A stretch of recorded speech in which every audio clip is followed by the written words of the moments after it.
Welcome to the Late Night with Chalky podcast.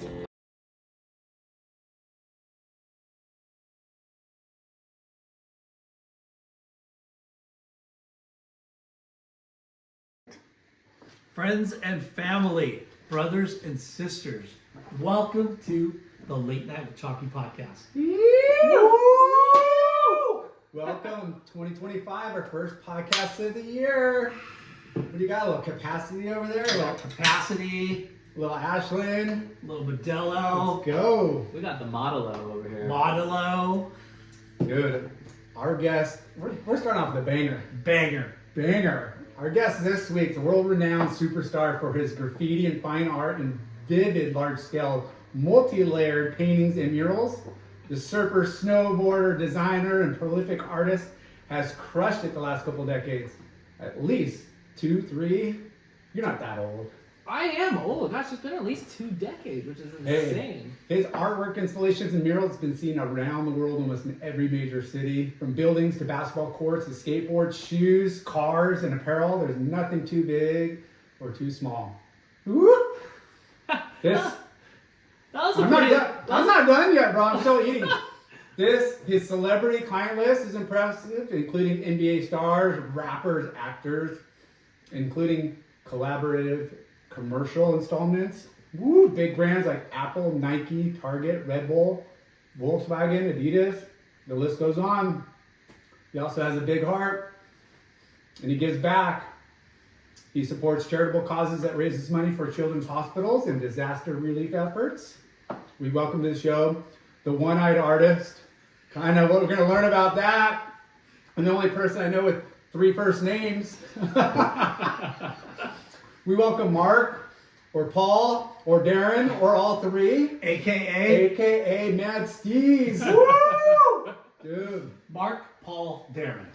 Isn't that epic? Dude, and what's crazy is we knew him before he was this crazy world-renowned artist. Hey, I used to play OG lunch basketball with this guy at the carpet court on Delaware and 17th. I was just talking about that today with Nathan. I was like, we used to run game with Dr. G. It was like Dr. G's Dude, weird, like, little league. Billy was like 10 trying to like play with us back then. It was, Billy Keller? yeah, BK, we had like a lunch break. Dr. G had 2 hours break for lunch. Todd, what's Todd's last name? He was like Charles Barkley. He was or like Rodman. He was like the dirtiest player. Todd Miller? Todd Miller, Yeah. Yes.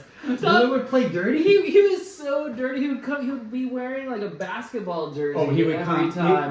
He would come. Todd had game? He had actual game, but he would like box you out. I feel like he weighed like 220 pounds He was somehow. big. He was big and diesel and like just box you Like out a and full push you get up, around yeah. and like he'd almost get in fights every time. Like it was sick though. Like, Dude, and G was money, dude. We anywhere on the court, back of the net, back he of the was, net. he was the Curry that before guy- Curry. He's so talented. He's surprisingly like athletic. He's very light Yeah. on his loafers. Like he has very like sensy little And I feet. heard he rips at at surfing. surfing. He rips at everything. Yeah. Wow. Like, who was it? I forget who. It was Kwok and Bill Keller said that he's like, yeah, we're talking to Dr. G, and Dr. G just surfed the surf ranch, Kelly's pool, and he showed him a video, and he's like, whoa, that's you? And he was just like throwing buckets the whole way. I'm like, Regular he surf? goofy foot. I don't know what he is. I've think never it's even goofy. I've never even heard of that he surfed or not. I guess Like, he that's rips. insane. I'm like, Wow. no way. So Hey, it's the not show's bad, not Dr. G. about Dr. G. I need a plug for some chiropractic, so Yeah. maybe it is about Dr. G. There you go. All right. Well, We'll parlay this into little Little Dr. G wrench. visit. I need to go in there too.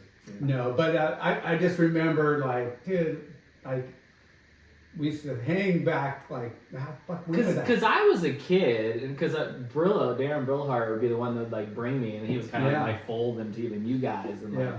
I was young then. I mean, Yeah. early 20s. Or Yeah, me something. too. I mean, I think this was probably mid 90s. right? No, not then. Early Late- 2000s. Yeah, early 2000s.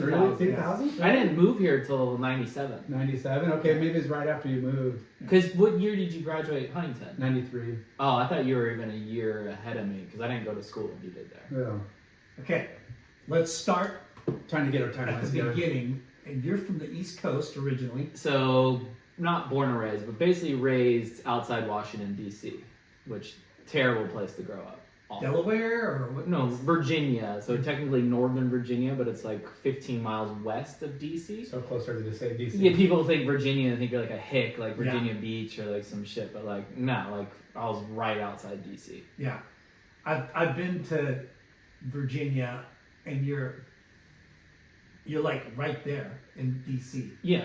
Like It's called DMV, D.C., Maryland, Virginia. Yeah, It's like this weird little Well, a circle. lot of those 3-letter organizations are just right on the other side of Virginia. they all are. so was that where you grew up or? Yeah, so basically 6 to 17. Okay. And that's when, so we were talking about it earlier, when I took, gosh, it was like spring break or something. It would have been like 94. And I went to Huntington. And that's when I came across you, which was the weirdest thing. Yeah. So wait, surfing or the shop? No, so the shop. So it was like, oh no, so it was during the U.S. Open. That's what it was. So it Yeah. wasn't that spring break. It was during the U.S. Open, and I was a Grom. I think I was either 13 or 14. I just happened to be walking by the store, like out front, and there's LC, and you like grab, I don't know why, there's like a bunch of other people on the street, you like grab like, hey, like, do you want like a signed poster from all the pros? And I was like, I love surfing, like, and I was like, yeah, like, just, like, looking like a little kid, and it was, like, Kalani Robb, I remember thinking, like, Taylor Knox, and, like, they were there. Rusty. It was a Rusty thing, Yeah. and then they were like, yeah, I came, and, like, I met, like, Kalani was, like a little kid, too. Yeah. But then it was weird, and I remembered you specifically, Yeah. and then... Well, how can you forget that? Well, but then fast forward like 3 years later, and then I'm living in Huntington. Like I had no idea I was gonna live in Huntington or Yeah. whatever. It was wild, and like then you were my I literally moved there, and then you were my boss at Huntington Surf and Sport. And I like said I was like, dude, I was like this little kid, and So wild. But how did you get into surfing on the East Coast? Good question. I mean, so I always skateboarded because that was the thing to do, and then snowboarding. But for some reason, surfing I always loved without even doing it. Like I've always had like Surfer magazine and stuff, but like it wasn't surfing. Yeah. Well, yeah, you're checking out reef ads and get guys in tropical spaces and green, blue, turquoise And water. I really like the UGG ads back Yeah, then. those were Actually, really good, those yeah. like the little slender page on the side. Those are actually probably my favorite. Those were good. Those are good. Yeah. But if you do those type of action sports, it's like skateboard, Yeah. surfing, snowboard, they're all pretty identifiable in a way that, it's like, hey, you can appreciate it, you know what they're doing, they're kind of carved in, they're kind of launching airs. Yeah, because I surfed, I think, the first time when I was like, it would have been 12 actually, in like Virginia Beach, like because there was ocean, but it was like 4 hours. You go away. you go to Vaughan Beach. My favorite actually was Ocean City, Maryland. That was technically closer, but that was 3.5 hours away. So like when I was 16, my parents would just like, I had a car, they didn't know where I was going. I'd literally go to like Cape Hatteras, like just drive like 10 hours by myself, sleep on the sand, and then come back like 2 days later. It was like no cell phones or anything, like Yeah. I'd sometimes call them on a payphone, like at a truck stop. Check And they- in. Yeah, they wouldn't even like care. They'd be like, oh, like, So you're yeah. gone? Like, I That's didn't the know way it you're was back gone. then. Now I'm like just micromanaging. I'm like, where are you at? I see you going down this street. You Like, got the GPS on. sucks. So what was your first surfboard?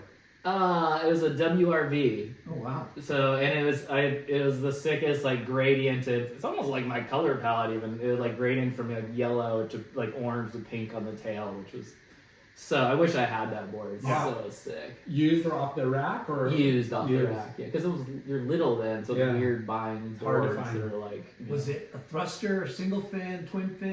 normal thruster. Yeah. Normal. And what kind of skateboard? What was the brand skateboard that you rode? I was always a Palo Peralta guy. I mean, the Sword and Skull was kind of my all-time favorite graphic, even. Yeah. But actually, I take that back. My first skateboard was a Tony Magnuson, Mm. and I randomly ended up playing the finals with him in a ping pong tournament. Shut the front door. He's freaking nasty. Wow.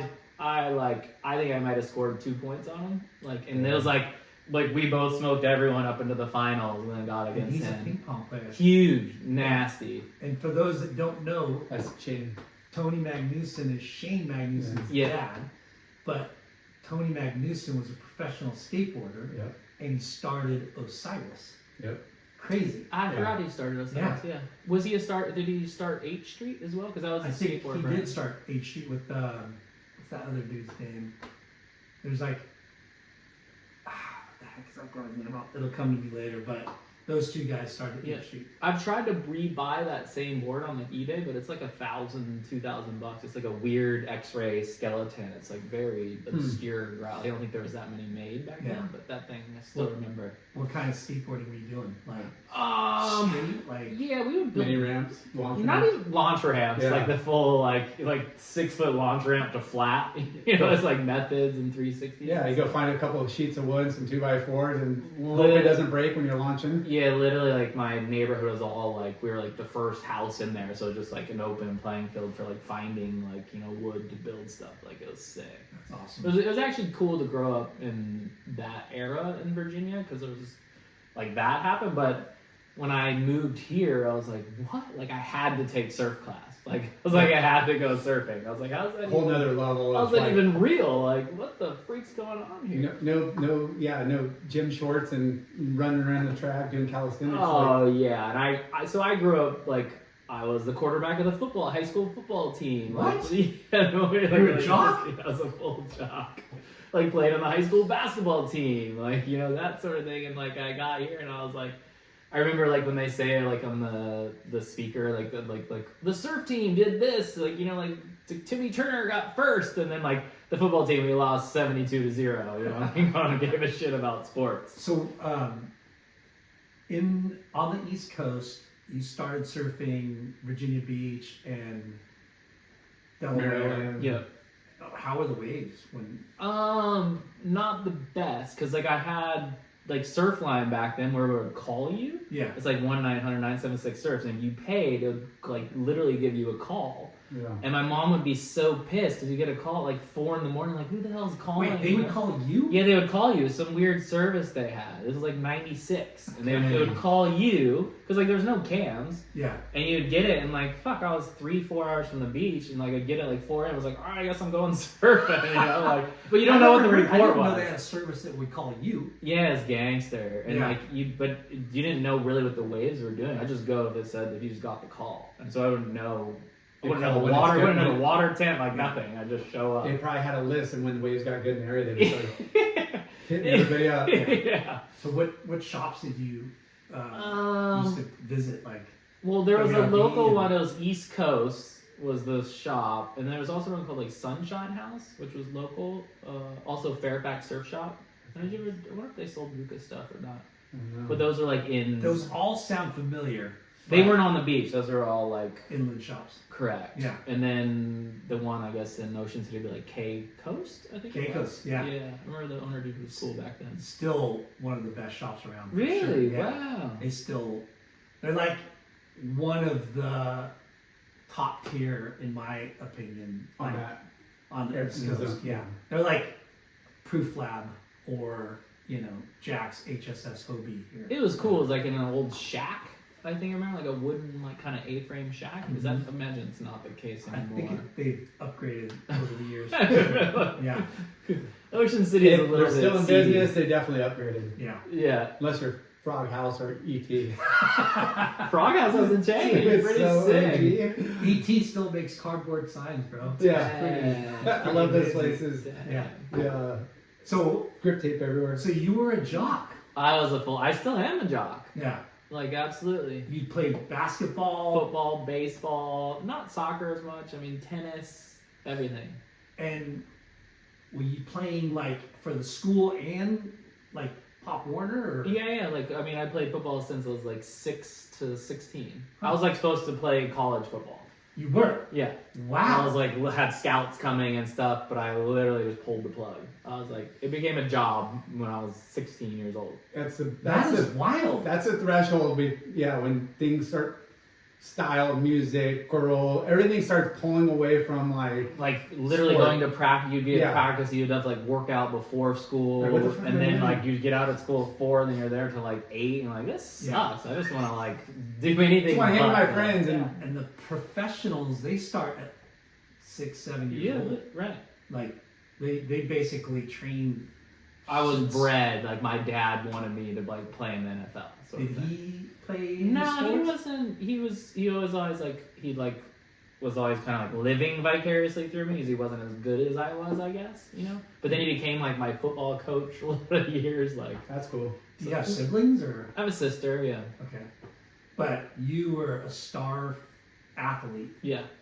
That is so funny. Yeah.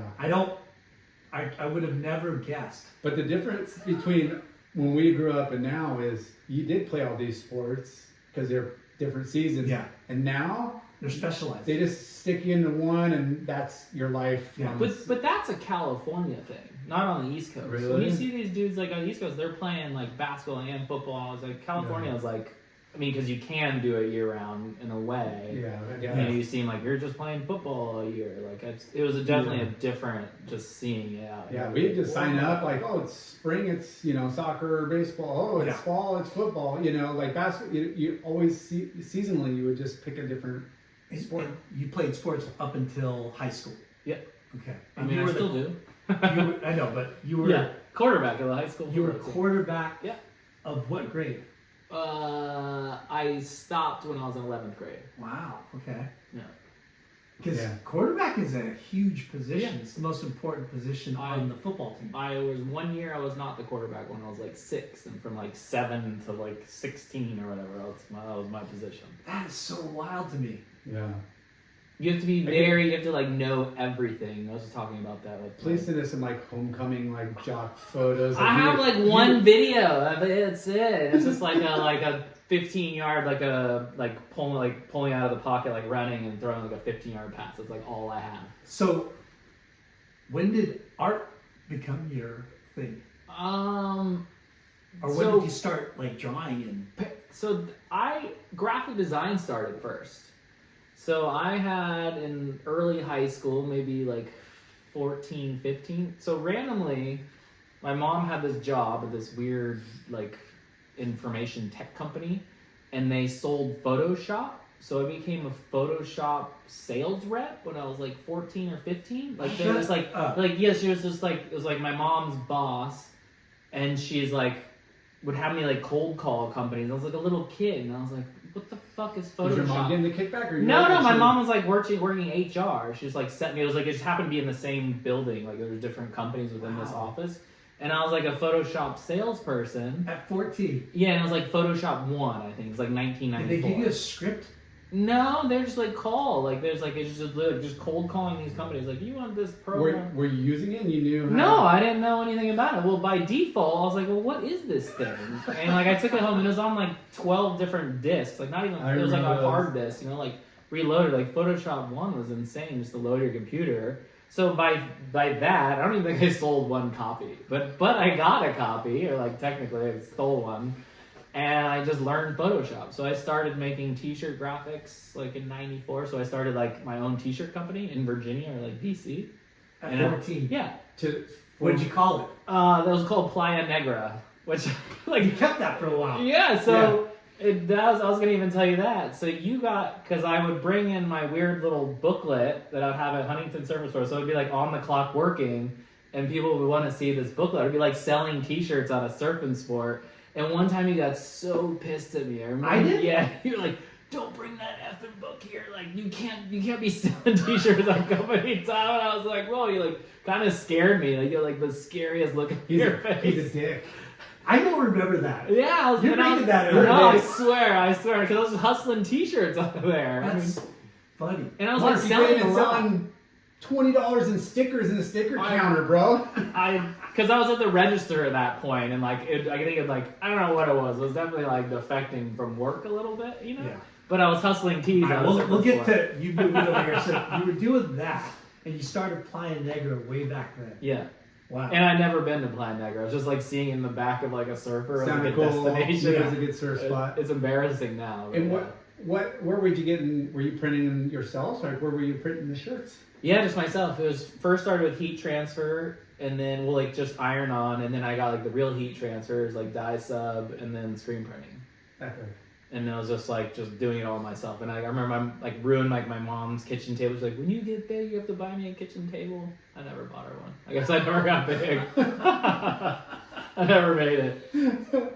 So, like, what kind of graphics were like inspiring you to make a T-shirt? Like, what were you? I guess even like early on seeing other T-shirts from like even Quicksilver or like I really liked Alien Workshop stuff back then. You know, kind of like mimicking that, but it never like looked like any other stuff. You know, you just. But it was just through that I was learning how to use the tools. I guess. Yeah. So I was like, I could make anything. So That's cool. you weren't physically drawing stuff. No. You were. I mean, I would implement like scanning in drawings and stuff as part of the artwork, but I wasn't like making like paintings or anything. It was just literally like more graphic design. Yeah, which is so far from what you do. Correct. Because it's like worlds apart. And I was Well, a lot of gonna make this like thing, the comparison of like jocks, right? Jocks are super smart. That to be a successful quarterback, you kind of have to be, you know, the stereotype is jocks are dumb. But in reality, jocks are super smart, Oh, it's the opposite. right? Like Tom Brady is a genius. Yeah. Michael Jordan, you Yeah. know, like there's guys that you need to be mathematical, analytical, all that shit to be successful at playing that sport. Mm. And, you know, we talk about that a lot, you know, in our podcast for whatever reason. But you're also, is right brain the mathematical side? Or the left side. I don't Is it the know. left side? One's creative and one's more. So that's the thing that I systematic. wanted to get to is like, Creative. dude, you're an artist, like an insane, mind-blowing artist, but then you are also smart on the other hand, right? Yeah. Well. He's setting you up to be like, yeah, I'm a genius. no. Well, it goes beyond that as my brain. So my parents, my dad, he flew fighter jets and F-15s in the Air Force. Whoa. Like super intelligent. He like has his architecture degree. Like he's like the most mathematical person, but he makes a bunch of shit. Like he'd always be like Super creative. super creative. Like he built our basement, like but more like a craftsman, but also a design touch. But then my mom, she literally I don't know if you've ever seen my mom's Christmas stuff. She's literally like I my remember sister you posted it. like 36 A long time ago. decorated Christmas trees. She makes all of her own sweaters, like makes shoes. She's been doing that since I was a little kid. So my mom's like the most craziest creative person. My dad's like such a mathematical smart person. So I you got kind of both. like I got both. I'm literally like, however, like my chemical makeup is literally exactly the same. Have you ever done the DNA test? The who's no? Can you do that? So there's a couple different versions. It's like, you know, Like if you're more your mom or your dad? yeah. Oh, that's So kinda you scary. always think of the physical attributes, you know, Yeah. oh, blonde hair, blue eye, whatever, you know, skin Bald, tone, not bald. bald, not bald. Oh, fuck this guy. But it goes down to like personality and gene. It's So like there a would be like little- Alzheimer's and weird. well, things you that could, yeah, happen. you could look into like, yeah, those type of hereditary, like, you know, illnesses or traits. How- And my son looks a lot like me, right? Dark. He has a lot of my side of the JJ family. or- Yeah, Larson Yeah. side. But he's like so, like up here, like my wife. You know? Thank It's- God. it's- Yeah. It says that in the test. No, it just, yeah. So he's like 52% like her, 48 me, and then my Oh. daughter's like 51% me, 49 her. It's like it gives you these like ratios. Is it always? Could it be like you're 70%? No, always it's close. like maybe Oh. like a percent or two difference. Cool. But it's deeper than just like I said, physical yeah, attributes. You I know, didn't know that existed. like my daughter Me is either. a girl version of me. Yeah. Like She's cool. yeah, she's cool. She's a dude. You're that? Wow. Yeah. No, I'm cool. No, she's cool. She is. No, but it's the girl version of you is cool, Yeah. but But- not as a guy. Yeah, no, but it's just That guy's a interesting. dick. So Yeah. I would, we did it for Christmas gifts one year. Like, just like, hey, instead of buying stuff, let's just get the tests. Because you always hear, I'm selling it. No, I'm just kidding. But like grandparents tell you stories about like, oh, great, and it really Hey, good thing for your kids. boils it down, and it's just interesting. Yeah. I don't want a PS5. I want my TNA test. Hey, they're mine. Yeah, that's what you're really doing. You're like, I was worried there They're for a mine. second. So back to MadSteez. Yeah. He's 50-50 right now. We'll see by the end of the conversation where he's leaning. So what was the turning point in your athletic career again? I got sick of it.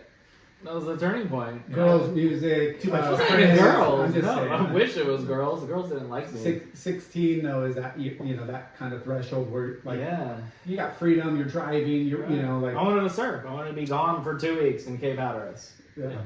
So is that what you did? Like for surf trips, go to Cape Hatteras? Oh, that would be my favorite. Or Wilmington. I had a friend that lived in Wilmington. I'd go visit too, which was great. Yeah. As I met even Ben. What's the kid from Wilmington? He was on the pro tour. Bourgeois? Yeah, Ben, I met him super early on, Sick. and he was Benny sick. B. Yeah, Benny B. His parents had the surf Clearwater? shop. Sweetwater. Yeah, Or Sweetwater, sorry. Sweetwater, Yeah, Sweetwater. I was like 16, like hanging out at his shop. with No my way. friend. Yeah, it's pretty funny. That's It's funny how okay. like people like they became friends later on, or like Yeah. even during early times. Dude, he's a good guy to know because he's got the best spot and I've the seen best surf like the anywhere. Boca, whatever. Like I've seen crazy waves of his. Yeah. That guy's a quick strike. He genius. was posting quite a bit, like Yeah. during COVID, and you're like, where the fuck is he? Because the waves look so fun, Yeah. and he's always in trunks. And Always. you're like, what the hell? And then Caribbean. Wilmington's great out there. he hasn't posted as much as he used to, but Yeah. dude, he's still ripping too. But yeah, he was on the U.S. team for ISA, I think. Yeah. Absolutely. Yeah. Like, I think he competed in the last ISA. yeah. So what did you go on surf trips or? No, I didn't even know that was a thing. California would be like my surf trip, like when I like saw you for the first time, it was like going to, for me, the U.S. Open was such a cool event. Like, And was that a family trip that my mom and my sister. So my dad he became a airline pilot, so we could fly for free when I was a kid. So it'd just be like, Dude, you have to but get but down. no, it sucked because we would be. I remember being like 10 years old, stuck in Atlanta airport, sleeping there by myself. Like going to go see my grandma in Florida. Oh, because you got to wait for the extra It's all seats. space available. It was Yeah. bullshit. Like when standby? standby. And like that sucked. Like being stuck in airports all the time. So because I didn't go to college and like you get cut off the list for like free flying. I remember buying my first plane ticket and I was like, "What? You have a ticket? Like this is great. It's the best thing in my life." You think free tickets are the best, but nah, it's terrible. Yeah, because you That's can't funny. predict. You didn't just- know. Back then there was no computer to check down. Now It's you gotten a little better. could. I bet it's Right. a lot easier now. Everything's a lot easier now. Yeah. True. So that trip that you came out here, Yep.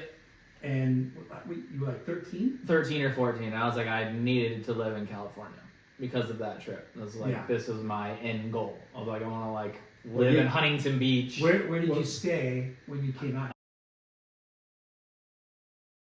Oh, that weird motel across from PCH, the one where there used to be the golf course. Yeah. Oh, Drifters. Driftwood. Yeah, but it was like the Huntington Shores Motel. Yeah. It's like this one-story Shit, that motel. was so long ago. Yeah. Dude, yeah, the What was grinder. that called? The Grinder was the breakfast spot. Yeah, the It was- Grinder was it the was Huntington Huntington Shores. Shores. Huntington Shores. Huntington Shores Motel. Yeah. And then like all the pros Had would like sit like, lava or, like rock, and it was kind of like a little bit of like wannabe like Hawaii-ish. Yeah. you had weird Tahitian. Yeah, foliage. Tahitian. Yeah, but it was great. It was like $60 a night. Or Oh, that something. place It was jammed. somewhere like Sonny Garcia would be there, and like all the pros would be staying there. And like Yeah. as a kid, I was like, "This is the You coolest could have place came ever." any of the other weeks and have been like, Huntington's okay. You came like Right. during the week Yeah. that's like, fuck, I'm When sold. the circus is in town. Right, and now you hide from the circus. Yeah. But then I thought it was great.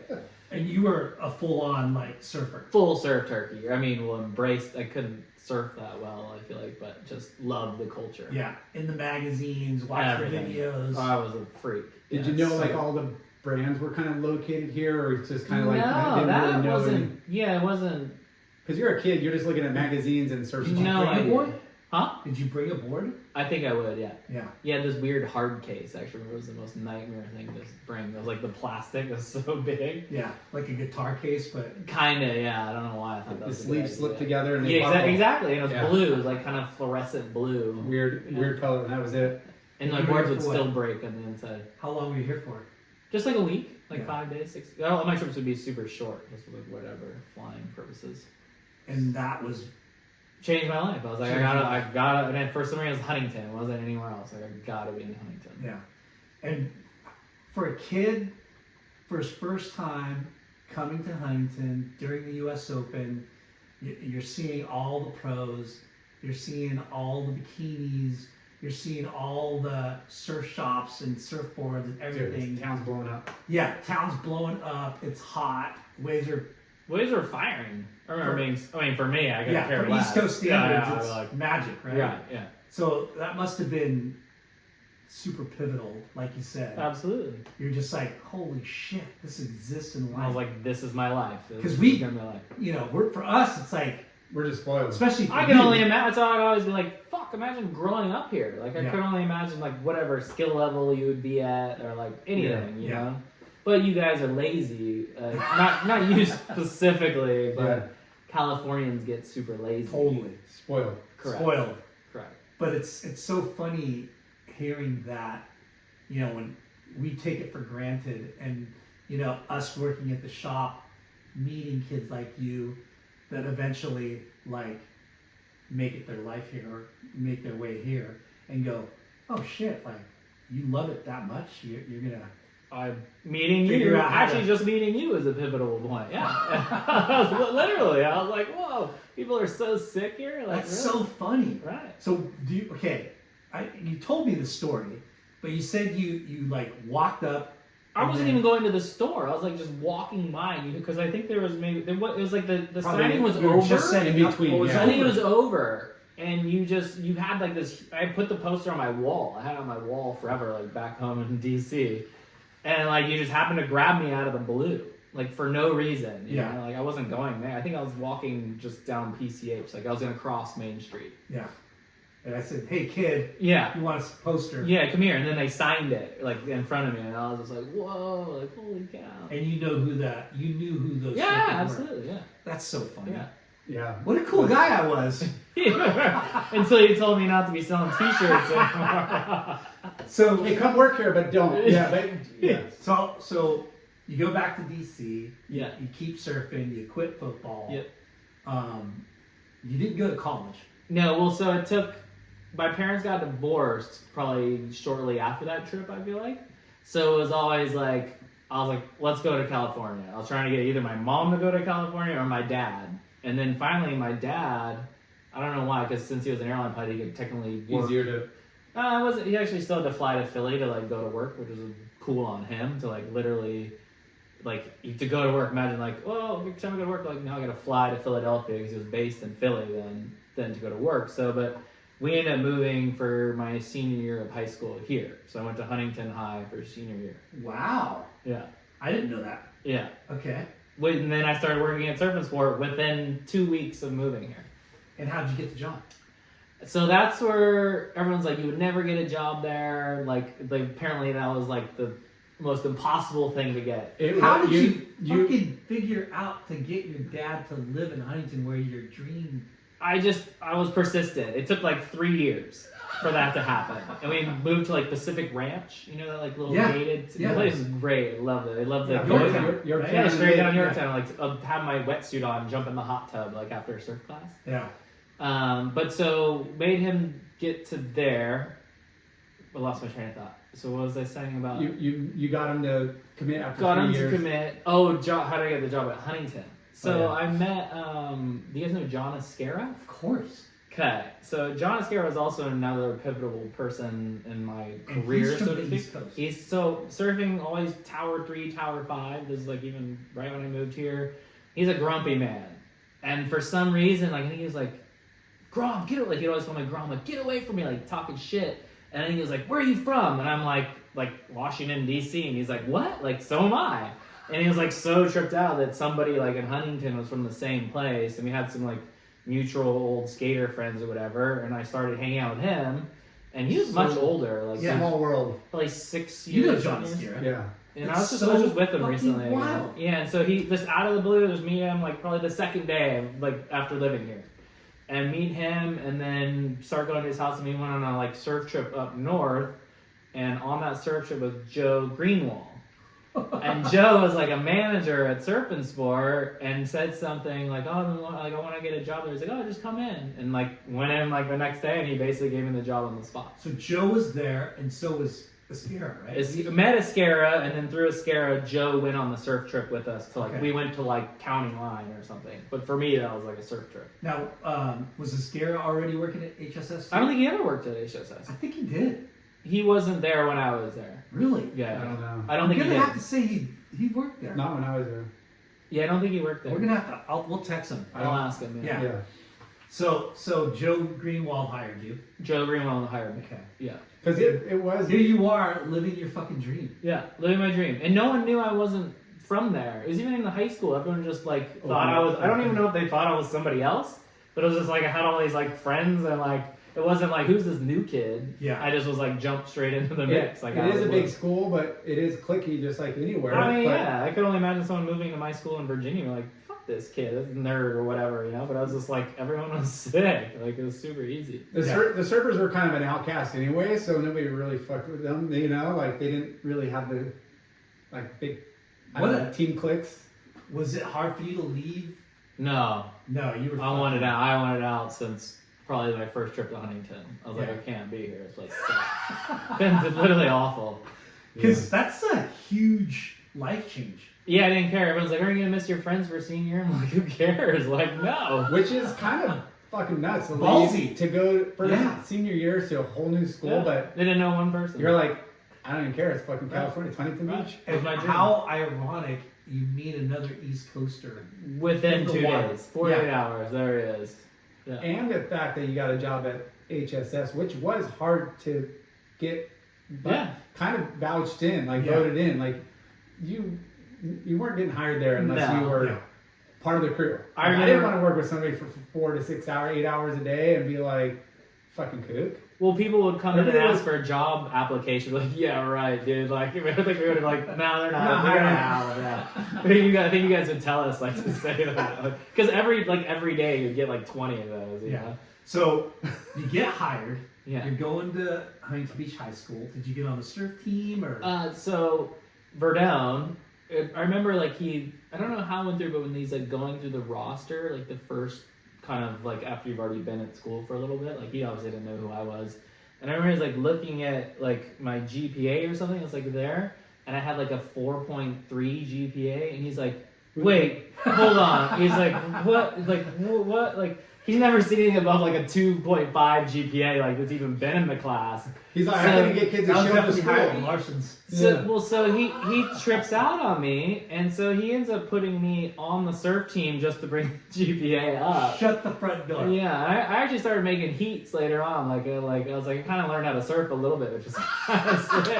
I was like so gangster. And then my dad would just tell me, I didn't know. My dad would just tell me that Verdone would call my dad because Verdone was an old football coach. Yeah. My Yeah. dad was like a football, like I talked football, and like he couldn't believe that I was a football player. So Verdone would tell my dad like, "Hey, Mark doesn't even need to come to surf class. Like just have him sleep in, work on school. Like you just like surfing is the last thing you need to worry about." I'm like, He's still like that. Yeah. he's like the kids that don't need to go. He's like, "Don't go. You're just a good student." Well, he's all about like Education. education. Yeah. School, like because my kid's sophomore there, my middle child, and he's on the water polo team, and he's like, hey, like water polo is gonna get you into college. It's gonna, like, and there's other kids that are in soccer, or baseball, or whatever, and he just knows like, hey, Surfing, surfing's yeah. just like it's cool, but like you grades, and he tells the kids that I want to be pro. He's like.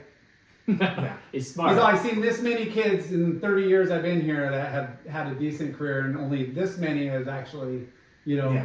done something, Yeah. Like you guys, so he's good about that. And he was like that back then, he's still like that now. Yeah. It's awesome. So tell us more Yeah. I mean, of your high school surf experience. I just remember because that was the year Ryan Turner was captain. yeah. Did you go to Australia to do the surf? No, I was gonna go to J Bay. J Bay, but for some reason I didn't. I Mm. think I was. So that was at the because I was working at Surf and Sport, but then while I was still in high school, I got hired at Rusty. So that was where the timeline. I don't think I even did a whole year at Surf and Sport. That's so wild. So, how did you get the job at Rusty? So at Surf and Sport, I was wearing one of my Playa Negra t-shirts that I made, and this dude comes, he's like buying, I don't know what he was buying, and he's like, do I get a discount? And like, you know, I was thinking we're cool. We're like, no, you're like, you don't get shit. Like, who are you? Sort of thing. And he's like, oh, I'm the art director of Rusty. And I was like, oh wow. So like, I was a fan of his work because like we had like catalogs in the back surfboard room of like his graphic design. So I just kind of knew his style, like, and he was like heavily influenced by this dude David Carson, which was the Quicksilver art director, big agency guy. And I just knew his work, and I was like, I kind of like fanned out on him, like as it's weird to fan out on an art director. I was like, whoa, like love your graphic design, man. And he's like, whoa, who did your T-shirt? And I was like, I did. And he's like, I'm looking for an assistant.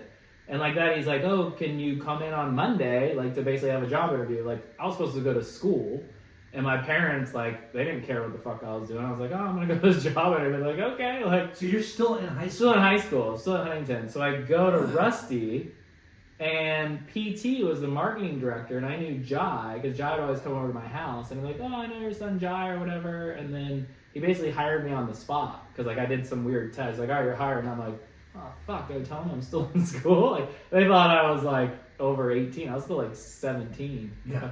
So it was like kind of wild. Like I worked there 3 days. They hired you on the spot. On the spot. So I think I even worked that day. So I worked like 3 days a week. And during like school hours. Were you just doing Photoshop still? Or? Yeah, Photoshop and Quark, and like so we did ads, page layout. I think I like helped build their first website, POP, like everything. Back then, Rusty was like we never, because you know like people do ads and like resurfer, surfing. You do one thing, you put it over all platforms. Yeah. Every single thing we did was completely different.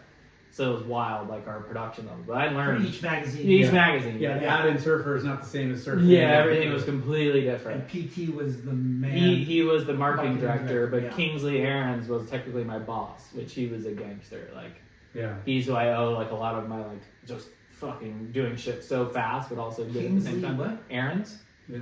He was Amy's husband. Oh yeah, Brand. yeah. He's at Oakley for. Yeah. Okay. He was like and they started a kids line called Kingsley. Yeah, he blew up. Huge. Yeah. Huge. Yeah. How funny. Yeah. I wanted to say I helped you get that job, but I guess I didn't. Nope. Damn it! I wanted to take that credit. I wanted.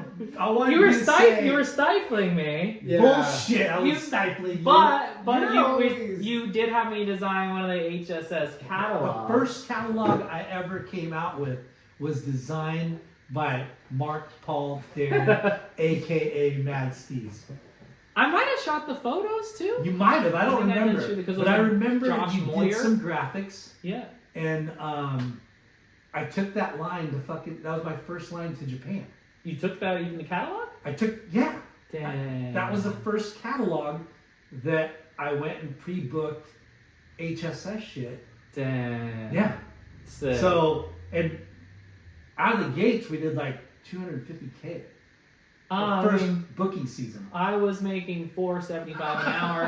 Yeah. So you're welcome. I would have to say we probably paid you a little. Look at that. No, I didn't even get paid for the catalog. I didn't get paid. Yeah, that was just part of your hourly. $4.75. Yeah, I didn't get paid for that. Neither did I though, bro. I mean, yeah, so fair. We were talking about that earlier. Like, I understand. So that's crazy. So this guy, you meet him at HSS, you get hired by PT. No, get hired by Kingsley, and then Kingsley. PT just happened to be the big boss. Okay, and that's how you became friends with Darren Brillo. Yeah. And Brillo did choke me out. And their office was in Irvine. Yeah. Okay, so what car did you have? On a Honda Civic with pink rims that I painted. I even had that in high school. I had that in DC, like painting my rims back then. Already in the color. Yeah, people were like, what the fuck is this guy doing? So, up until this point, your artistry is computer. Yes. Now, when did you start hand drawing stuff? Midlife crisis at 19. So I did from 17, 18, 19 at Rusty. And it was like, you know, the amount of production we were doing was insane. And like, that was when Rusty was a beast. oh, we went from 30 million to 60 million, I think, in like that basically year and a half gap. Or yeah, we were. How long were you at Rusty for? 3 years. 3 years. 3 years. Yeah. Okay. So I was there for the Shoemoller heyday. there too during your time. That That was okay. I That was think after. a couple years after. Maybe. Anyways. He became the marketing guy. after Okay, yeah. PT. No, PT. I left. PT was still there. When I Okay. left. Yeah. So I basically had a midlife crisis, and like Ian Dodge, Nick Murray, and Mike. No, Mike Murray didn't go, but they were going to Indo for the summer, and I was just like, the Rusty marketing team got 5 free boards every year, and I remember I got my boards on like June 12th. And I think I quit like June 13th. Like I got my 5 boards, like fuck, I'm out, and went to Indo like 2 days later. And what caused your midlife crisis? Just At 19. yeah, well, it's like Burnout. burnt out. Like no different than we were saying. Like you're at some. I mean, my tenure was 3 years, but like you know the amount of work I was having to do or whatever, I just couldn't do it. And like my friends were going to Bali for the summer, and I was like, let's go back. You quit HSS yep. eventually, right? Basically, I didn't quit. I just went straight to Rusty. Yeah. Went straight to Rusty. Yep. You're straight into doing ad layouts. Yep. I hadn't graduated high school yet, but I graduated. I think I was at Rusty for like 3 months until then I graduated high school. Okay. And your job, how much were you making? How much were you getting paid? $4.75. At Rusty? No. HSS. I don't want to say how much at Rusty. Was it It was good? good, yeah. Yeah. When I left, it was really good. When I was assistant, not so good, but when I left, good. But I a was huge. Yeah, I was like making more than like people make now, sort of thing. And now you're like, so crazy. at a young age, you're like, holy crap, this is like. Yeah, but it Thinking career, didn't or- compute. No, I You're don't just thinking know. having fun learning. I wasn't having fun. I was at first, but then it becomes a point where it's like work. Yeah. You know, I was like, oh shit, like this isn't, it's brutal. And we had a new boss, actually, this dude came in from Disney that fucking sucked. There was like Another PT. dude from Disney? Yeah, and they hired like this other dude in between. He was a nice guy, but he just made it not fun. Yeah. What's crazy to me is the pay level is you like exploded your pay Mhm. level, and then your work level, right? Like think about what it takes to be in marketing for a big brand like Rusty at that time. You're doing layouts for magazines, your catalogs, U.S. Open posters. yeah, like all the shit that comes with Yeah. it, and it's not like hard work, but it's a No, lot it's of work. hard work. It's hard work. Yeah. And I know. to be creative and like have something new each time, that's where like, Yeah. You're doing t-shirt graphics as well? yes, but luckily I would get paid separately for those. So that was an extra weird income. But now I liked actually t-shirt graphics because I didn't have to do it. Yeah. It wasn't like I do 30. You just t-shirt have stuff and you're like, here, like. if you guys Yeah, wanna and get like it was a cool, different program, and then they'd pay me per graphic. They're like, dude, double, It double used to be win. like standard was like $250 a graphic. Yeah, I think I got them up to like 1,000 at one point. But if you sell fucking 10 graphics a season, yeah, it's sick. Yeah. So there you are. They knew, like, hey, if we get Tilly's or, you know, Yeah, Pizza one or that hits. And something. they were doing like, yeah, it was like almost like a carryover. And then I went back years later and they had a bunch of my designs still up there. I'm like, well, let's see. When does that run out? Yeah. Yeah, I was like, And they kind of made a comeback in the last couple of years. They Remember have, that? yeah. Yeah. So, okay, you worked there for 3 years. Yep. Did you go to all the trade shows? And Oh, that was the best. Yeah, Yeah. ASR, Heyday, like yeah, Surf as a Expo? Did kid. you get to see Yeah, Surf yeah. Expo? Okay. Yeah, I wasn't 21 at any of them, so it was a little more difficult, but you Yeah. can still work around it. You know? Yeah. There's plenty of kegs in the back. Yeah, They're still part of it. definitely worked around it. So, what? You just got burnt out on all the workload, Yeah, and then your friends are going on trips. You're like, "Fuck, why?" I am was I not literally going to Bali in the year 2000. So year 2000, you get your 5 boards from Rusty. Boom. Out of here. Before we go into the Indo story, Playa Negra, the caricature, the black kid, Yep.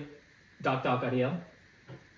Where did that come from? He is one of 3 triplets that I went to high school with in Virginia and DC. Awesome. There's triplets. Now, did you hand draw those? Yeah, those are hand drawn. Okay, was that? That was after. That's after? Yeah, because Okay. that was part of like MadSteez stuff. MadSteez wasn't born yet. Okay, so okay. Yeah. Now let's go to. Yeah, goes to Indo. Now you're. So who do you go to Indo with? Ian Dodge, Nick Murray, another. Do you know him? He's a local. I love Nick Murray. Okay, he you lives across in the. Does he live here? He Damn. lives across the Abiratos? no at Mariners Cove. Oh, Mariner. Yeah. I haven't seen him in And my I see life him in so surfing. long. He surfs still sick. He still rips. He Yeah. just posted some clips of him the other day. Him and Sean Rios always surf together. Rios I hang out with in high school too. Yeah. He is sick. Yeah. So Jeff Dingles, he worked at Surf and Sport. it sounds familiar. I can't put the Dingles, face on. and then maybe 1 or 2 other guys. Can't really remember. Yeah. First big surf trip, Indo. First time out of the country. Dang. Yeah. Just to go back, how funny was the cast of characters at HSS? Oh, that was the best. I feel like I was thinking about that when we here, like our graduating class all kind of did something, or just Yeah. I mean, obviously, probably everyone did Yeah. in the winter, but I remember like, yeah, everyone kind of did some shit. Yeah, because it was you. Mike Murish was so funny. Yeah. Joel Olneck. Joel Olnick. Mike Meckling. Yeah. Yeah. So they were working while you were working. Yeah. Okay. And I was before them a little bit, so I had a little bit of seniority on them, but they were like way older and bigger because they were like big kids. They were Twin big. Towers. Yeah, huge. They worked Yeah. at HSS and Dukes. And They did. Dukes Yeah. too. Oh Yeah. man. Yeah. Bar. Yeah. So Indo Yep. score. It's Indo. Yeah, Come on. it's Indo. Yeah, and I was like, Mentalize or no, Bali just or- Bali. I mean, that's 2000 was a different beast. Like I think there was a Pizza Hut and a Dunkin' Donuts with only Western influence. I mean, I know you were KFC. there. I don't know, maybe KFC, Yeah. maybe I think so, but it was like not what it is now, obviously. And it was Yeah. just like that changed my life. So it went from seeing like the world basically, and just I remember the first night we got there, they were parading this dude's head on a stick. Like decapitated, head on a stick, and he got caught stealing. And I was Shut just the like, fuck up. what did I just get myself into? Like, You are saw we that in real life? Yeah, and I was like, are we gonna like die? Like, what? In Like, Bali? yeah, like not knowing what's going on. Maybe, like, I guess stealing's not very good there Yeah. back then. You know? No stealing. Yeah, no stealing. No smoking weed. Yeah. They left Yeah. that up like it's like you're fucking fentanyl or crack or whatever, Correct. heroin. Like it's so bad. Like they're gnarly. Yeah.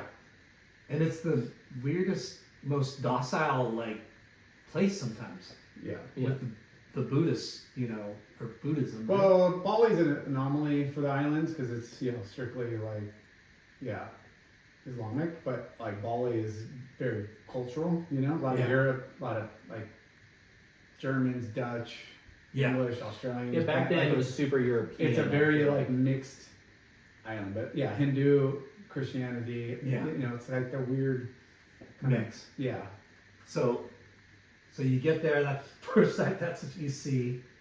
Staying in And- Kuta. Kuda, yeah.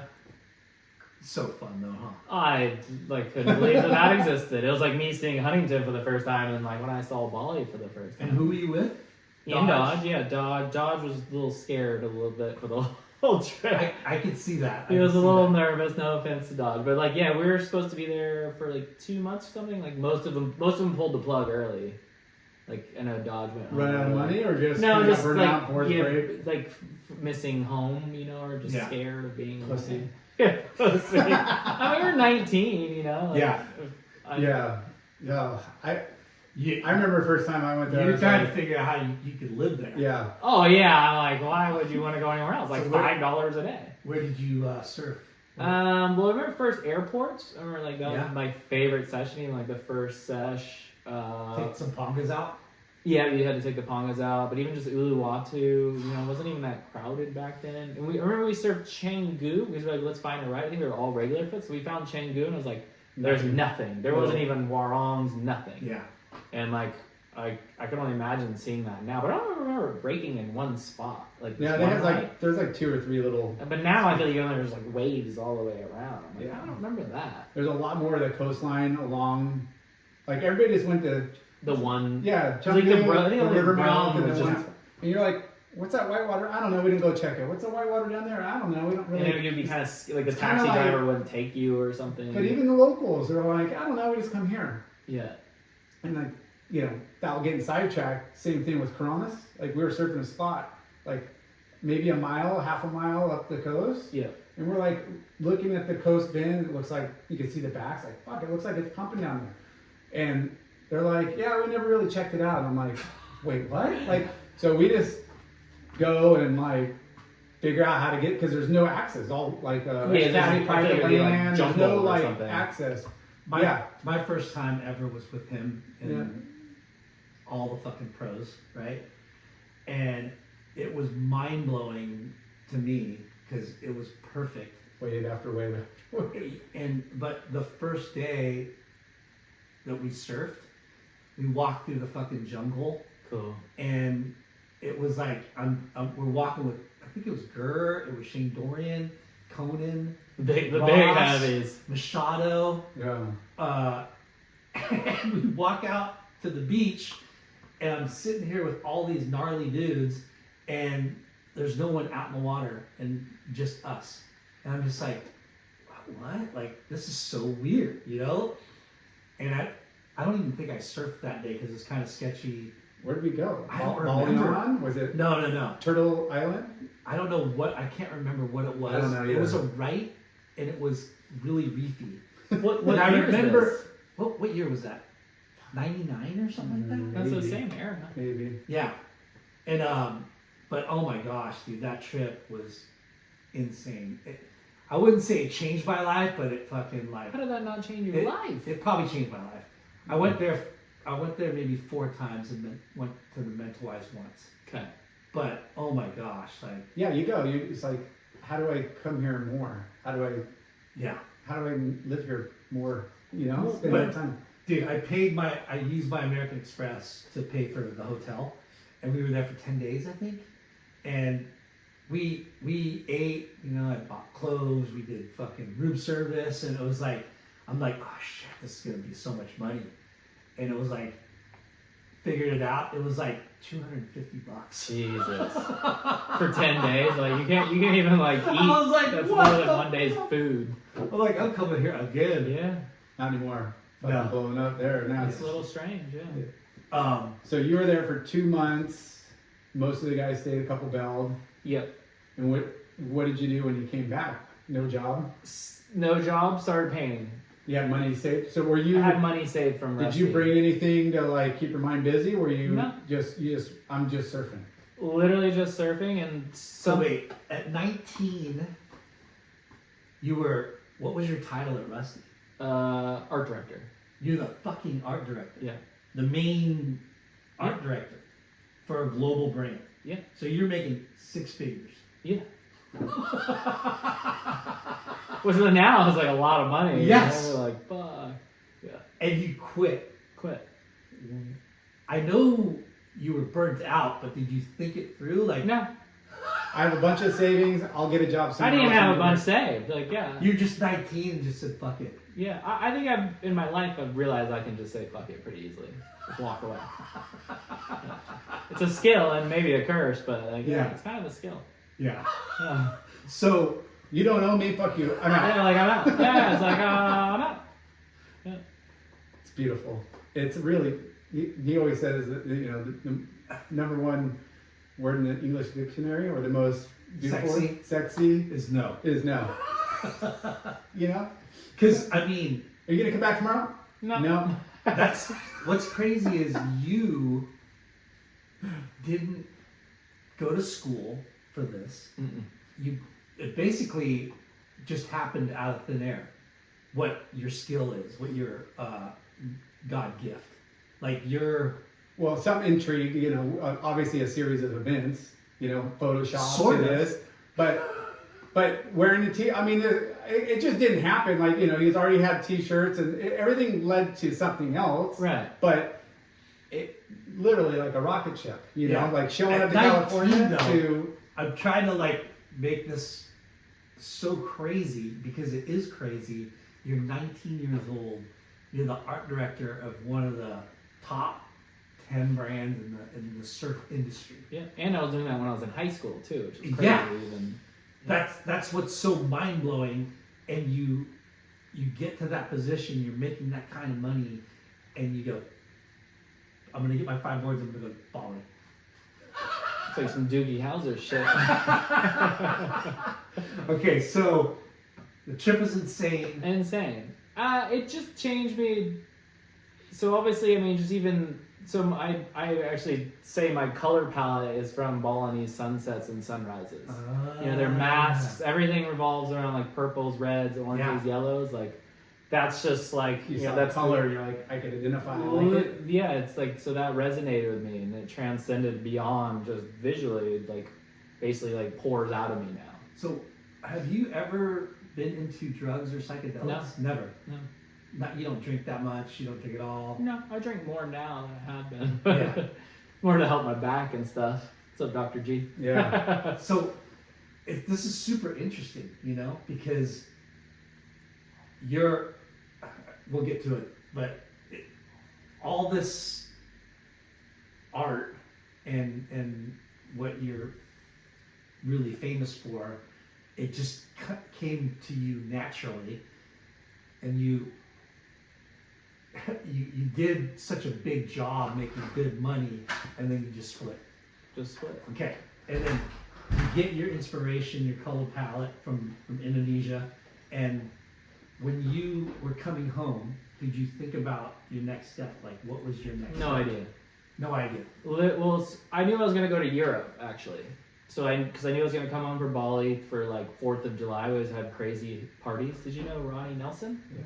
So Ronnie Nelson. He was at Rocky. So Ronnie was We the had team him on the manager. He was on there? Yeah. Ah, sick. Yeah. So he was my roommate. So Ronnie saw me my first paintings. He would talk shit. So came home from Bali, and then I just wanted to paint. So no different like a skateboarding kid, like with plywood everywhere. There was like a bunch of construction house next door. So I'd basically just take the masonite and then nail it to our wall. We had this weird, it was like at 56th Street was our house. It was the rusty team house where the kids would, or like the Groms would stay. And so I started nailing like these canvases that were basically made out of wood, and started painting like people from like DC, like old friends or whatever. And Ronnie would be like, Just from memory? no, I had like reference images and stuff, but he was like, what is this shit? He's like, get these off of my wall. Because technically he was like the guy who ran the house. Yeah. You're not just renting this room that was like as big Like, as what this the fuck's table. on the wall? He would get so mad at me, but then then people would like start liking it, and then he kind of started liking it, but he was always like talking mad shit. But he saw like my first paintings, like my first 20-something paintings. So So it was portraits that you were Always kind of portraits. And always- my style hasn't changed much. It was almost better back then. It was a little more loose. So when you never painted before? No, I mean I took art class in school, but it wasn't like I didn't know what I was doing. I could care less. It was just to get like an easy A. Yeah, you're like, oh, I had to take an elective. And Exactly. it wasn't Like I don't want oh, to this- take something else. I'll take And- art. Coming back from Bali, you thought, okay, I'm gonna make some portraits. I'm gonna. That was just because there was like wood next door. I didn't Yeah. even know I was gonna do that. I was just like, I And want to what- start painting. What did you use for? Just acrylic paint. I don't even remember going to the art store or anything. But for some reason I got acrylic paint or like house paint. I was really big on like house paint. Like at Home Depot, like the Oops paint, you know, they Yeah. do the giant thing of paint. Because my paintings were pretty big, but it was only as big as the walls could be. Yeah. And you like that scale? You like It was too. or just It was always too small. oh really? So my whole thing was always the reason I even transited on like murals and buildings was like I could never find the big enough canvas. Dang. So like you can't fit something in a house. You can't like there's no space. tripping Because on- that's another like skill or a different mindset for most that want to work on. large I scale. love like- large scale. Okay, I'm tripping on. Okay, you come back. I'm gonna paint on masonite with Home Depot paint, Exactly. and I'm gonna paint kids That I know. from Yeah. DC. Yeah. And what's the guy's name again? Doc Adiel. And who were they? They're kids I like grew up playing football with and sports and stuff. Yeah. Did you say it again? Doc. Well, there's Doc Adiel, Doc, and Doc Adiel. They all had like the weirdest names. That is crazy. Yeah, they're triplets. And that's their real name. That's their real names. Yeah, my dad would be like, "That's not your name, son." And they finally got like their birth certificates because they're on their football team. Like, all right, well, that's your name. Wow. It was wild. Like my dad would be so pissed. I'm like, "That's not your name." And when I think back to those faces, Yep. they remind me of like Good Times art. Yeah, I mean, like that was my because. Was that your inspiration, or Not Good Times. It was just more like it was Harlem it was, style? It was more diverse, culturally diverse in DC. So coming to Huntington and Orange County, I was like, whoa! Like I was not expecting it to be like so white bread? yeah. And so I was missing a lot of my like kind of culture I grew up with. So that was kind of maybe like a subconscious way of like bringing some culture back into my life. Yeah. And so you were painting. How did you translate what you thought into your hands and fingers? Yeah, no, I never had any schooling, so just like this is how I wanted to paint. It wasn't like, oh, I'm gonna. Can you see people all the time like they start painting like Picasso, or it's like a version of that, and it's like the most boring shit. It's like, why even make that? So I never went through this like, I need to find my style, and Which like, is what you get from schooling. They Yeah, want exactly, you to learn like yeah. different techniques of why this. study the artist- masters and like so I didn't know anything, and like I just Now- was learning on the fly. You know, Were you inspired by artists? Any No. other artists? zero. See, that's just so weird and funny. You know, you were inspired by Mostly by your By your upbringing, neighborhood. which is Yeah. your teenage and young adult life is your most impressionable like formation of years. So, you know, it makes sense that you would go back to. I mean, like you said, you're missing culture, but those yeah, those are images of people that you have good memories with, or Yeah, you know, absolutely. stuff that That's like, my wife April. made you so. Hi, April and Mark. Mark, Hi. A.K.A. MadSteez. So Nice. Okay, so you started. Were they looked like cartoons. Your first work. Oh, that was just an extension for a sticker because you had to make it. There's rendered versions of them. Okay. So stickers like So when the flat colors. the first ones that you painted of your, They're rendered, not Okay. like that. so they're more lifelike. Yeah, more lifelike. Yeah. Okay, Yeah. and how was it? Was it pretty? Pretty good. Really? That's what I'm saying. Like Pretty it hasn't active. changed. Okay. Yeah. I'm like, oh, like that's almost like those better because they're not. I've almost. You can get to the threshold where it starts looking like surreal, like or not surreal realism. I don't want to be realism, so you can. There's like this fine line, but back then it was like not even close to realism. I would say because Yeah. you're like, oh, you paint realism. Like, no, like I don't want to be that. Yeah. So Like realism mixed in with like fantasy cartoon. I mean, like, yeah, I try to have my own spin on it, sort of Yeah. thing. But a nose looks like a nose. You know, it's not like abstract versions of Yeah. it, but. So weird. Okay, so you're doing this at the Rusty House, Yeah. and what was your next like occupation or job or? Well, I went to Europe for maybe a month, which not the same experience as Bali. It was just I did like the train thing, it was just to do it, sort of thing. Came back, What painted was your more. surf. No, Just- well, it was a Biarritz for one night, but it didn't have like a surfboard or anything. what was your intent to go into Europe? Just try experience to it? experience the world, you know, like as a kid or like, you know, it's like I didn't know I had such a job that I couldn't leave to now I didn't have a job. So like, all right, who knows when I'm gonna get a job again. Yeah. Get this out, yeah. Get Yeah. this out of the way before I'm locked down again. Correct. What did your dad say to you? They didn't know what I was doing really. Like they didn't know for a while until like they came. I had like a solo show in New York in like 2007, and they all came and like, oh shit, we thought you were like a drug dealer or something. Like, we didn't know you were getting all this money or like, you know, they didn't know. Like, what do you mean you're an artist? Like that.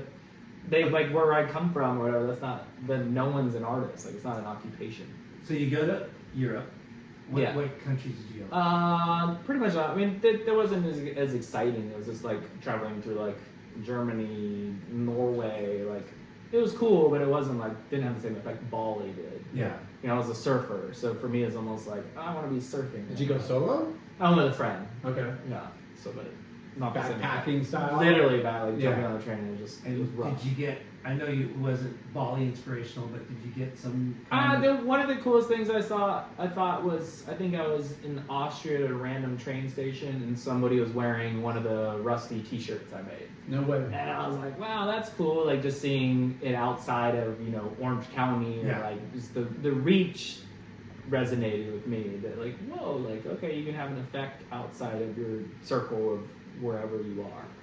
So that was cool. That's what traveling does. Correct. Puts everything in Yeah. perspective. You're like, fuck, I'm like so far away from home, but like, there's other, it's like not that big of a world. Not that big of a You world. know?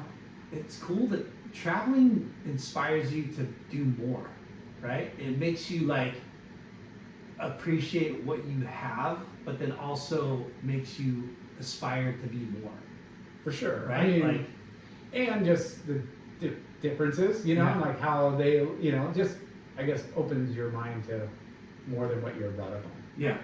But it kind of like kicks you in the butt and like, fuck, I could, if I want to ever come back here, or these people don't have this or that, you know what I mean? Like, you get all kinds of life lessons. Oh, I was in Montana. I was looking up real estate all over the place. I got a guy that has a bunch of properties. I'm like, I can't afford this place. I'm out here. I'll just visit my 5 days a year. So you were there for how long?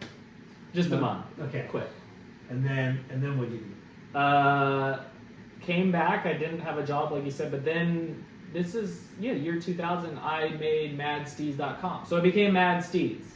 The official was getting MadSteez.com. People were like, that can't be. You don't have that word or that .com because like they didn't think it was around. Like I had that shit since 2000. And what was the inspiration, or how did you get the idea for MadSteez? So the word steez comes from, a lot of people don't know. So there's a Gangstar song called You Know My Steez. Do you know that song? Hip hop song. I probably heard it, but Like I You Know don't My Steez, super famous.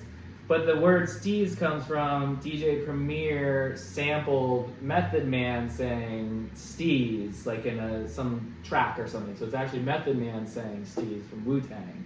So that's where the word steez comes from. So when I was at Rusty, I would be wearing yellow jumpsuits, like dinosaur costumes, like on a normal day, like Just wild. just wild. So kind of I would use you the had word an steez. eccentric. Correct. So kind of the word I became people started calling me Mad I Mark? had MadSteez. No, it's just like Oh. you are MadSteez sort of thing. So that kind of became like a nickname even when I was at Rusty still. So then I was like I kind of just leaned into that after I did travel. I was like, You oh, thought, like, I like it? yeah, I was like, that's cool, like word. Like no one, the word steez isn't like it is now. Yeah. Like, now it's like normal vocabulary from snowboarding, surfing, whatever. Yeah, I think there's 3 weed companies that are Steez. Literally, and I see it in like tea company, and I'm like, oh, it's brutal. TCs. Brutal. In reality, or like steez is having style. Yeah. Style, that's all it is. Yeah. Literally, Method Man Yeah. uses it for style. Style. And it's like, and then to me, it transcended. Like my art has mad style, my dress is mad style. Like everything. Yeah. And to me, style is more important than anything. For sure. So you launched MadSteez. It wasn't even launching it, just making it. So just learning the programs on my own. Because I started doing that at Rusty.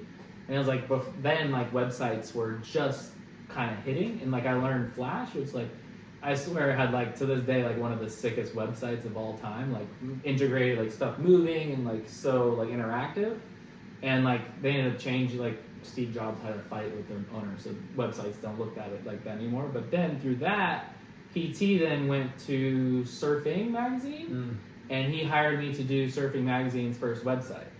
Oh. So he's like, "Can you make Surfing Magazine's website?" I'm like, "Yeah, sure." Like, I don't know if I could or not, and just like, so I used to run their web program for like 3 or 5 years or so, long time. Wow. It's like all Surfing Magazine, that Surfing Mag or surfingthemag.com, Yeah. or Surfing Mag, whatever. Like that Were was you, me. were you selling anything on MadSteez.com, or just No. it was just more marketing? Like I just wanted to. It wasn't even marketing. It was Really? just like an expression, like we do it like Like a there's blog? kinda, yeah. A Tumblr or Yeah, whatever? so early on that like It wasn't around. But yeah, And what was on it? Your art? my art, but also like what's the word?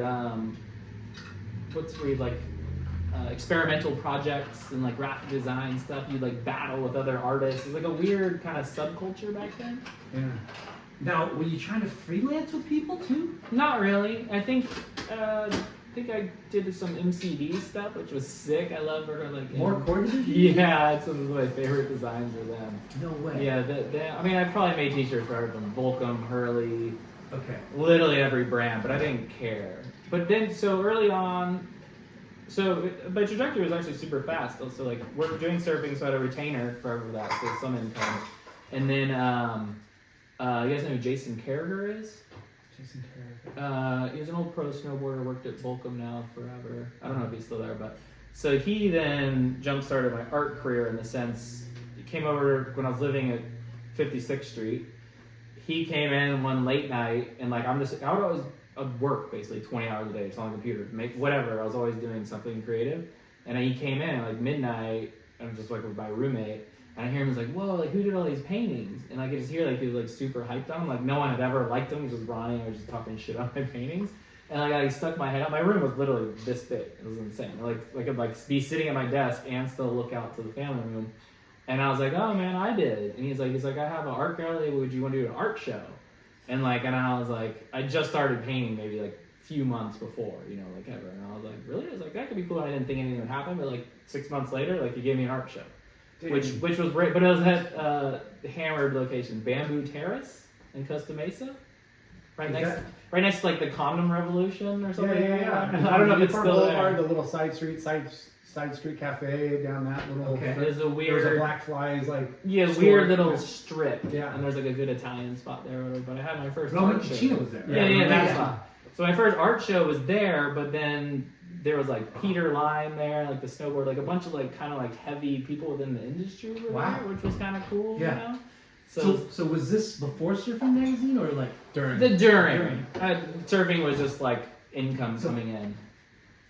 Backtrack just a second. So PT, you link up with PT Again, and yeah. it says, hey, I want you to Design a website. design a website. And what does that mean? Like, They didn't know. It was like a bunch of me. Like there hadn't been no surfing magazine website. In their or eyes, surfer, they're nothing. paying him for a full-time gig. In his eyes, this is a killer. Sweet Yeah, gig there's 'cause like- I'm just updating one thing. Correct. Every once in a It while. ended up being a lot of work, which kind of sucked.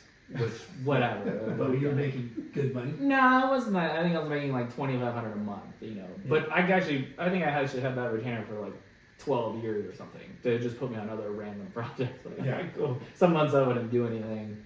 I was editing like like the Van Surfing Magazine Air Show series videos. And Yeah. I became a judge at one point, which was great. Yeah. I mean, there's so many things. That spun off from what you're affiliated with. Yeah. Yeah. Well, to me, it's relationship based, right? Yeah. Like, it's like you want to work with people you like or like have a connection with, rather than like, let me get this random person from the outside and like implement them in. And, you know, I go back to the point that you had no proper schooling for any of this. Mm-mm. And the art thing came to you so naturally and unorthodox. Like, so you start painting these things. This guy, Jason Carragher, has this. Were you the only artist? Yeah, it was like a solo show, but it's a restaurant, so it's super weird. Yeah. Like But looking back on I mean, it, people were totally. there. Yeah. Peter Line was there. Yeah. Other notable people. Correct. And did you sell? I sold a few pieces, yeah. I was Spides, you know Spides? Yeah. He bought my first painting I ever sold. No That was way. pretty good. I just saw him in New York. Like, You keep it? Yeah, Hopefully. he still has it. Yeah. You were just talking, I think he bought it for like $500 or something. It's funny. Awesome. So that's kind of funny. Now, this opportunity pops up. Did you paint new things for this? A few, yeah, but I already had pieces I'd already made. But then Okay. I was like, oh gosh, there's a deadline. It's like, let me add a few And- pieces. Pricing, like, Yeah. How do you Where did- I didn't know. You're dumb back then. Like $5,000, $500, $2,500. Like, yeah, you don't know. It's weird. But you had some big numbers. I think so, but I think the most I sold was like 1,000 for something back then, which was still I was stoked on. Yeah. so you're working at Surfing Magazine. This thing happens. Now, what was your future? What did you think? Like, okay, what do I do now? Like, did you think, okay, I'm gonna start doing like art shows or? No, I never. There was never. I mean, I still get this day. Like, well, what was your 5-year plan or something? Like, I can't work that way. Or just, it's just kind of like I've been scared at times, like we're like, oh shit, I don't know, I'm gonna like pay my rent this month, you know. But then something always does happen, you know. And then because my stuff's usually like so months in advance, you know. So like when I don't have anything coming in, I see like coming into that month, it gets scary. But it's definitely just I'm letting the wavelength go. Yeah. Playing it like literally whatever the tide is, it's either high or low tide. Yeah. So that was your first art show. Yep. It was successful. I would say so. Yeah. Not from painting. I think I've only been painting for like 6 months or something like that. Like, you know? Yeah. And you get in front of like gnarly people Yeah, who will yeah. tell other gnarly people. Yeah. Right? So my name, so MadSteez started becoming like a cachet sort of thing. Like Yeah. I became like a figure a little bit around town. They're just like, whoa, you know what that is? And what's crazy is this is way before social media. Really. Way before. Yeah. Yeah. Word of mouth. It was literally Yeah. 2001 or 2000. Yeah. A long time ago. And were you using all those crazy colors from the very beginning? Absolutely, yeah. So from that volley color, that stayed. Right? Yep. So then what was the next thing that happened? I don't know between there. I mean, Nike came on, but that wasn't for a few years. But then randomly also started doing like Happy Magazine. I don't know if you remember that. Yeah. So I would be doing. #1 birdcage. Yeah, paper? so they just had me doing Uh, like the covers and kind of just like fun layouts, which was good. But then we transitioned that to Bliss because then I started Bliss with Nick and Joey, which was also Joey Marshall and Yeah. yeah. yeah. But that was Kelly owns this. I still talk to him like Yeah. once every day. Or like, That's awesome. Yeah.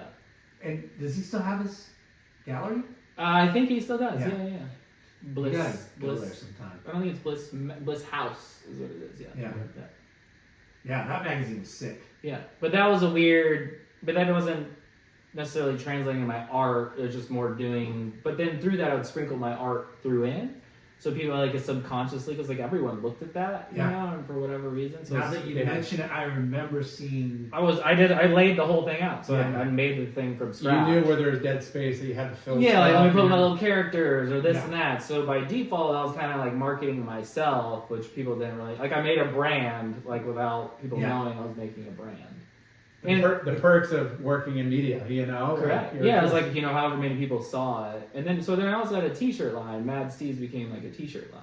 Okay. So like I think I got up to like 5-6 million a year doing that. Which is Yeah. pretty good. Shut the front door. Yeah. And where were you selling that at? Started with the closet and then had some. Because I remember distributors. seeing it, but I never thought it was like that. That's Yeah, crazy. yeah. I had I think like over 100 doors, like nationwide, and a lot of Japan stuff.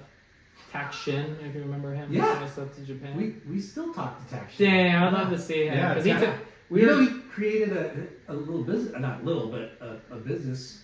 It's called Action Sports Canopy. He does all the pop-up tents and Yeah. signage good for him. and windows, He like vinyls. made my vinyl stickers on my car. Sick, because he Yeah. was a like VZ dude back then. That's because then I was That's working right. at VZ too, or they put me in ads, was another thing. Yeah. I also worked at Billabong for 2 weeks. That's another stuff. 2 weeks. There's so many things I forgot. I was like, oh yeah, I forgot about that. What was the flash in the pan Billabong? Gosh darn it. They had it. So I didn't even come up with the idea. They had a thing called Tag-a-Trunk.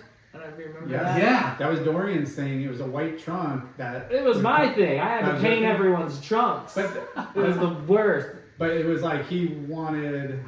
I remember because when Ruka made shitty trunks, I made Ruka trunks with that fucking airspray because they were With so. Tag-a-Trunk? Or no, because Ruka wasn't a brand yet. This is early. This is like 2002, maybe 2001. Yeah. Was Ruka a brand then? Yeah, Are you sure? I swear I have He's like one of the first. Fair, okay, yeah. I We bought- been just started. all white trunks, Yeah. The Billabong. ones. Billabong, Yeah, all white, yeah. and I stenciled like Ruka logos on all white trunks. Damn. Yeah. I'll find a photo if I can somewhere. I gotta have them. So But that was your. They idea. had me in the warehouse painting. It was like, oh, you can paint and do all this stuff. Let's have them do that. But they were paying me a shit ton of money. Technically, it was Rob. I forget his last name, but he was like the head merchandiser, like designer, and I like worked underneath him. But it was for Fred Siegel, Ron Herman. Did you guys? No, do it's for the something? athletes. I was making Just AI's athletes? trunks. I don't remember doing Dorian's, but it was like literally the athletes. But I would paint like a shit ton of them. So they'd have me in the warehouse, but they didn't realize no one went to the warehouse. I'd go home because I could do them in like 5 minutes. You know, I'd go home for like all day and then drive back to Irvine or wherever. It was deep Irvine. It sucked. A lot of words. Hated that. Yeah, job. Spectrum. Yeah, it's like exactly like Spectrum. So they just commissioned you to spray a bunch of. No, I technically was like I had a position just to do anything, like from like doing denim or doing logos. Like I actually, people were like jealous of my job because I was just like creative. I didn't have to. There was no actual thing I had to do. Just what So you do one-off stuff. Kind of yes, but kind of no. Like, oh, we need a new logo. Can you hand do this? Can you do this? But it's stuff that they would then use in their stuff. I had a lot of skills, and they knew that. Like Rob was, I feel like he was a good boss and being like, all right, you can do anything. Like, why don't you do this? That's like cool. he was good. Yeah. But it only lasted for like 2 weeks. Why? It was a real job. I was like, motherfuckers are in there like 8, and then like they like be like 5, and like still no one's leaving, and like you're looking around like, and they're not leaving. Like no one else is gonna leave because like my boss Rob was still there, and like no one leaves till like 8 at night. I'm like 8 to 8. This sucks. Like it was terrible. And you're a surf brand, and most of them wanted to post up in Costa Mesa, Newport, so you could guys go surf at lunch and surf. There was breaks and nothing. Full court. Yeah, I was like, this is not my life. Like I thought Rusty was bad. This was like You knew. 1,000 I've already times. done this. Rusty was great actually compared to this. But That's you're like, hilarious. same job description, slave. It was a slave, straight up slave. But it was 2 weeks, which was fine. And you said you became like a air contest judge too? Yeah, Brillo. So, because I was a decent snowboarder, and Brillo was the head of judges for the bands, the Smash ones. Like there were sick contests. It was like Rat Boy and Eric McHenry and all those dudes. Yeah. And like I was getting flown to like Costa Rica. Where did we go? I think Nicaragua. We would fly everywhere, but I was a judge. I was like with Bill Bryan, like the skimboarder dude, and so I think we were getting paid more than like the winning prize. Like you would get like $4,000 just by going. Everything's paid for. It It was the sickest job. It's like a surf trip, and Yeah, and then like I was like, wow, and then literally like the winning prize would be like $2,500. I'm like, damn. But they would go for a week, but the event was only like a few hours. Yeah, They'd wait, exactly. like, get everybody warm up for a couple of days, and you're like really only working like a half a day. The work was easy. Like they're bringing us drinks, and we would literally be like, this guy was a fucking dick in the lobby, like underscore him, like straight up. I'll be honest, like we were like, this guy sucks, like, and like even I remember like Brandon Gilmet, he was in him back in the day, and I was like, oh, he's my homie, let's hook him up, like, and he could surf good, but like we gave him a couple more points to get pushed through. Hey, being cool goes a long It ways really in life. does, yeah. Did you see the post that he did last night? Uh-uh. Oh my gosh, I gotta show it to you. It's a Oh, dude. Gilmet. Yeah. Okay, yeah, that's it. Funny you bring it up, Yeah. but he posts this. It's like a Netflix movie, and it's a guy wearing a Quicksilver hat, right? And it's an Asian dude, and he goes, "Oh, stoked to see Lyndon Cabellion, on Netflix." He roasted you. Gilmet's sick. But that was really funny. So let's talk snowboarding, because you obviously do it a lot. You love it, like surfing. Not so much anymore. No? But Did you learn on the East Coast? I did, yeah. So that was like, obviously it wasn't surfing then. So snowboarding was like, all right, every chance I get, I'm going snowboarding. Yeah. Which was that. And the mountains there, they're like hills. Ice. I don't even know what you would compare it to. Yeah, it's like your backyard sort of thing. Because everyone would be like, oh, Bear's not that good or whatever. And I went to Bear, I'm like, this is like mammoth to me. Like, I couldn't believe how good that was, So yeah, it sucked. But I learned, it was back then I was like a mini little J-bar. So like the snowboard park was like, I don't know, 1,000 or like 100, 500 feet long, or like the size of a football field. But you just walk up and. Well, you get in a lot of tricks. You learn faster than like sitting on the chairlift, and you get cold. So it actually was like almost good that way. So more parks because there Just was not park. really big Right, hills. literally this park. Yeah. Yeah. So going back to your career, you worked at different places, and what was your first like big commission? You mentioned Nike. Well, that was. Or what was your first like Building or wall Well, outside my first. of canvas. Well, I had done some. Well, so I got my trajectory with Nike was actually super quick too. So I had a shoe come out in maybe 2006, like my own signature shoe, like my MadSteez shoe, which was pretty sick. So Did you do anything before that with Nike, with anybody? yeah, I've done stuff with Stussy. Wow. To me, Stussy's probably one of my favorite collaborations. And that was like, what was your first collaboration? It might have been Stussy, actually. Okay. I don't know. That was early. And how did Ben Will brought me on, man. He's Ben a Will. G. Yeah. I was going to bring Ben Will in, or I tried to with my MadSteez clothing line at one point. He was going to be like the guy. Yeah. And he was going to be a situation. We had another situation with the investors, but different story. Yeah. But yeah, Ben Will brought me in. We love Ben Will. Yeah. He's great. Yeah. I still talk to him. He's great. Yeah. I don't talk to him enough. I saw him on the Friday Night Lights field. Their kids play, football. I saw him a couple months ago. Just I'm like, hey, like I haven't seen you forever. Same smile. We walk by each other. That's I'm like, like, damn. chest bump, and later. His sarcasm to me is Oh my just God. like insane. Dogs that poop. Yeah. Dog I didn't, safety. know that Dogs was, like poop. I didn't know that was his for like the longest time because he'd always be messaging through it, and I had no. And then finally, he's like, "That's me." And I'm like, "Wait, what?" I was like, "Dude, how would I know that's you?" Where is he now? I forgot. John Mark or some like I have no idea. shoe cleaning. Oh, that's what it was. Because he was in New York. We had dinner. And it was like he was with all the people he works with. It was like cleaning John shoe Mark situation. right? I didn't know what Yeah. it was. But okay, so Stussy. Stussy, yeah. And I fucked that relationship up a little bit because that was the first time they had something sell that was the American spot. Because usually, like, the Japanese would come in and, like, take everything and, like, they would kind of backdoor it through the back. And for whatever We reason... know all about that. Yeah. So for whatever reason, like, mine, like, hit hard in America. Like, it was all sold out, like, almost instantly. Which they're like, whoa, shit. Like, that's never really happened there in America. Remind me of the image. What was Well, it's actually the three brothers are on a shirt. We did three. It was Ween Cow, the three Doc brothers, and the other one was like this Wenosaurus Rex character. And then I think I That's remember right. that. I remember the cow with the 4 eyes. yeah, right? that was Ween Cow. Yeah, and he had the Stussy crown on him, and Okay. so that was probably one of my favorite collabs. But then I think I got paid $250 per design, and like like after I was making like a G, like selling like bootleg ones to other companies, and I was like this actually had my name on it. And like, all right, we're gonna like let's do sweatshirts. They had this whole like new capsule, and I was like, hey, like I think I should get paid a little bit more after, especially they're telling me it's sold. And they're like, nope. Like I don't think that was necessarily Ben's call, but it was like, Yeah, it was Frank. So when I met Frank, I was in there like just meeting the guys. It's so funny because I knew Ben always like, oh, this is MadSteez, and Frank goes, Matt Steve, nice to meet you. And then so Ben always called me Matt Steve now. I'm gonna call you MadSteez. But they were like thought I would be like offended, They would call me Matt Steve. Another two first namer. Matt Steve. Yeah, so Ben still knows Yeah. that one, which is good. And Frank is pretty just like. Oh, Yeah. he could give 2 fucks who I was. But he was like, I don't know what, he was like in between. I just happened to be like, oh, meet Frank. So did we have to make millions just putting a fucking S on a shirt? Yeah. Right? So I don't know how we're gonna pay, Yeah, MadSteez. Yeah. Matt Steve will not get paid more. So I messed that up. I wish I didn't, because I didn't realize that the marketing power for that transcended the $250, just from Japanese markets and that sort of thing. But that blew up. Yeah, so that was good in that time frame. And then Nike.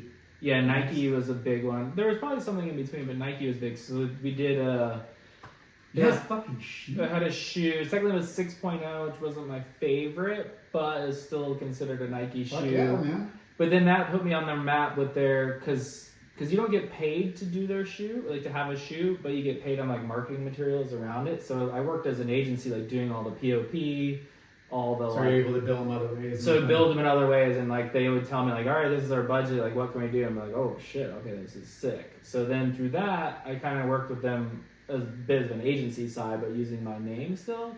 Because then I did like the Lowers Pro art. I did. The big first mural, we had some murals down in Huntington I did for my shoe, but it was for World Cup. I think South Africa, soccer, and like we want this giant mural like in downtown LA. And So how did the Nike thing happen? Tim Bergevin, have you heard of him? He's from like Newport, Costa Mesa, grew up, but he's more of a music guy, and he has entertainment marketing. And for some reason, they were he was from Orange County, and they wanted something not in their normal realm. They're using like Futura and like Stash and those people. They wanted people kind of more in action sports.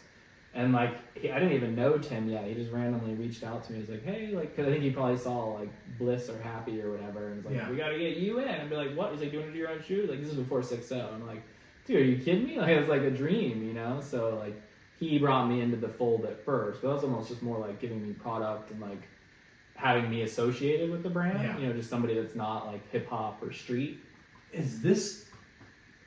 Are these achievements like tripping you out? Like sometimes in my mind, like I'm thinking, okay, I'm A shoe at Nike. well, like there's Michael Jordan has a shoe. I have a shoe. Well, Like, not that. I mean, even just Stussy. You know, like Stussy has been big. yeah. A big, like street name. A big. They invented street culture. I saw a documentary on recent. I was like, fuck, I didn't even know it was that serious. Like, Stussy is a big influential monolith of a brand. Yep. It's got cachet. If MadSteez and Stussy are on the same product, it's fucking huge. And you know, like, it doesn't ever sound like you've really struggled. You know what I mean? Like you. I get scared sometimes. I know you get scared, but Yeah. you've never really given a fuck. Like you're like scared, but you're not giving a fuck. You're just doing what you want to do, right? And I'm thinking, trying to empathize or like put myself in your shoes. You're like, okay, I'm this artist, I'm doing cool shit, and boom, this thing from Stussy comes up, and that's a global brand, like one of the most respected things ever, right? And then that's a huge like milestone. $250 though. Fucking later. Well, times Hey, three. that's nothing. I But got still, $750 for Pretty the good time, for the yeah. capsule. Yeah, pretty and solid. then Nike, even though it's 6.0, dude. No, this was real Nike at first. 6.0 was my shoe. Okay. Yeah. Still though, like Nike, arguably one of the biggest ever heritage brands to this day, To me, it's probably my favorite brand, I would say. right? Yeah. I mean, there's Levi's, there's Dickies, there's Carhartt, Ford. maybe. Yeah. Ford's a good one. Yeah. you know what I mean? Real Like, Americana. and then Nike. Yeah. So you're putting these huge monolithic world-renowned brands are wanting MadSteez. Like, whoa. I guess I don't look at it like that, you know? Well, that's good. Yeah. But- I'm just more excited they want to work with me rather than, you know, like, I look at it the other way. Like, holy shit, I can't believe I don't know. I'm just excited for any opportunity, I guess. I know, but what we're saying is that the magnitude of these brands that are that you've collaborated with are huge. You know what I mean? Yeah. And yes, we could tell by your, demeanor about it. You're stoked, but it's like, holy shit, like. Yeah, it's a privilege almost in your eyes. Like, it's like, Yeah, I'm privileged. yeah, it's there's Yeah. very few people that get that opportunity. Yeah. You know, Yeah. and to be able to, like, what that's going to parlay into down the road, like, again, networking, marketing, like, yeah, paying the bills. Hey, I did something cool, but what that leads to other opportunities is like, where you got, and that's the business side, But you're just like, fuck, I'm just doing what I'm doing for this moment. Well, Stussy opens your art to millions of people. Well, that's what, especially internationally. Yeah. That's where I feel like I screwed up because I could have leaned on that a little more, just being more known in Japan and all those other markets. And honestly, it's like, it's weird because Nike opens your name to billions of people. Absolutely. Right? Like, well, sport. I mean, sport is the word. That's such a global audience. Yeah. So like, what I'm saying is like, there's Stussy, which is way more like kind of niche indie, but not small. You know? But it's like, whoa, like Right. it's way more steez. Right. Very Then- narrow focus in regards to like Who they work reach. with. Like they're big, but their lane is Yeah. You're the cool factor. That's Stussy, and then you got Nike, who's also the cool factor, but it's like the mainstream factor, you Right. know, which is like, whoa, you're here and you're here. It's like being a jock and a surfer. well. I mean, Exactly. going back to Jock, Nike crosses over so many different cultures and sports. Oh, yeah. You know, but basketball, you love basketball. You did this Nike thing, and then that leads to athletes, celebrities, basketball, Slow NBA. down. I'm just saying, like that's Yeah, where yeah. it's So Nike, you do a shoe with 6.0. What was what did you do with it? So it was a low top, which was not my favorite silhouette. It's called the Brada. So they're trying to compete with the Vans low top. And what I wanted to do was 2 different colored shoes. So no one had ever done a production shoe like this. So one of the shoes was purple with a green stripe, and the shoe was green with the purple stripe. And then on the bottom, so I did it with, it was cool. It was like a mentoring project. So I brought my friend Evan Rossell. His name Stink is his artist name. You might have heard from him. He does something with Catch Surf right now. Yeah, and he did a lot of Ruka stuff. Not really, but he's friends with Pat too. So Okay. Evan Rossell? Russell, I was Russell, saying it okay. wrong because I was jokingly say Russell. But he went to Huntington High too, and he was a Grom, and I met him, like he's probably 12 years younger than me. And so I was snowboarding with him, and just like a little kid kind of, like he was like fun kid to hang out with, and like, okay, this project is you mentoring a kid through the process is kind of part of the story. So I brought him on. Wow. So he called the shoe the Stinkween, and he drew characters. So half the shoe on the bottom has his character, and the other side has my character, and together they make one character. So like they'd never done a clear sole before with graphic. Like I pushed the fucking boundaries. Like no, we can't do this. We can't do this. Like a lot of the shoe has like glow in the dark graphics on it too. So we definitely went ham on this thing, and then when production came out, then they're like, oh yeah, we didn't want to do the 2 different shoes, we didn't think it would sell. So I didn't even know, because we sampled the 2 different colored shoes. When it came out, I was like, oh, that hurt bad. They made the men's green and then the women's purple, which was cool too, but it hurt. And then like 6 months later, this Japanese dude came out with shoes that were 2 different colors, and like that was like killed it. it was like we can't believe no one's ever done a shoe like this before. And I was like, you motherfuckers, like I wanted to do this Did way Nike do ahead. Yeah, Nike. It was a Nike shoe. Some Oh. Japanese guy, and I was pissed. They took your idea. Literally, and I was like, he must have saw it somewhere. It might have been like, it was like the cycle, because it takes like 12 months or something from like when you design it for all Yeah. that. And I was Fucking like, kids. yeah, I was That pissed. sucks. Yeah. But the shoe, They're like, this guy's idea is super cool. yeah, because I mean, Let's shelf it and put it to this guy. it all sold out like basically instantly. It was cool. It was a Quick Strike 1, which is their like top tier. So like that was a cool cachet moment, which was like Your shoe was a Quick Strike one? Wow. yeah. Which And I think what- that was the 6.0 never did Quick Strikes like that before. Yeah, because that whole, the way Nike has created those Tiers of like yeah. Yeah. So that's the highest tier. Right. Wow. Right. Is there tier 0 too? Have I heard that I before? don't know. Maybe there is even a higher one. I don't Maybe know. it was like sample one-offs or something. I don't know. Because I've heard like I don't know. it's so crazy the frenzy of the whole dunk. Well, it's Quick not. It's Strike. not the same anymore. You know, It's not the same anymore, It's but definitely saturated. At that time, Well, this is even early. This is pre-social media, like Yeah. all of that. So this is like kind of the start of that, which was cool. Where they're making a push in the action sports industry. Like, are they already here? They bought early. They're pushing 6.0. 6.0 is already Yeah, they are already pumping. I feel Yeah. like they were pretty high. Because John was John? Oh, no, he was Hurley. Okay, but it was like Julian Wilson, Yeah. Koloe. I did a giant Koloe mural. Did you? Yeah. Yeah, so what was your big, like, okay, you're doing canvases and. Well, the big mural was the World Cup one. Okay. So that put me on the map just artistically with like other graffiti writers, like the art world, because like at that time nobody was painting murals, like portrait murals. Like the last thing was like the Olympics in '83 or something on like the LA side of the freeways. Like there's those murals, but they're faded. You don't even know they're there. But like since then in Los Angeles or kind of around the world, there wasn't really murals happening like that.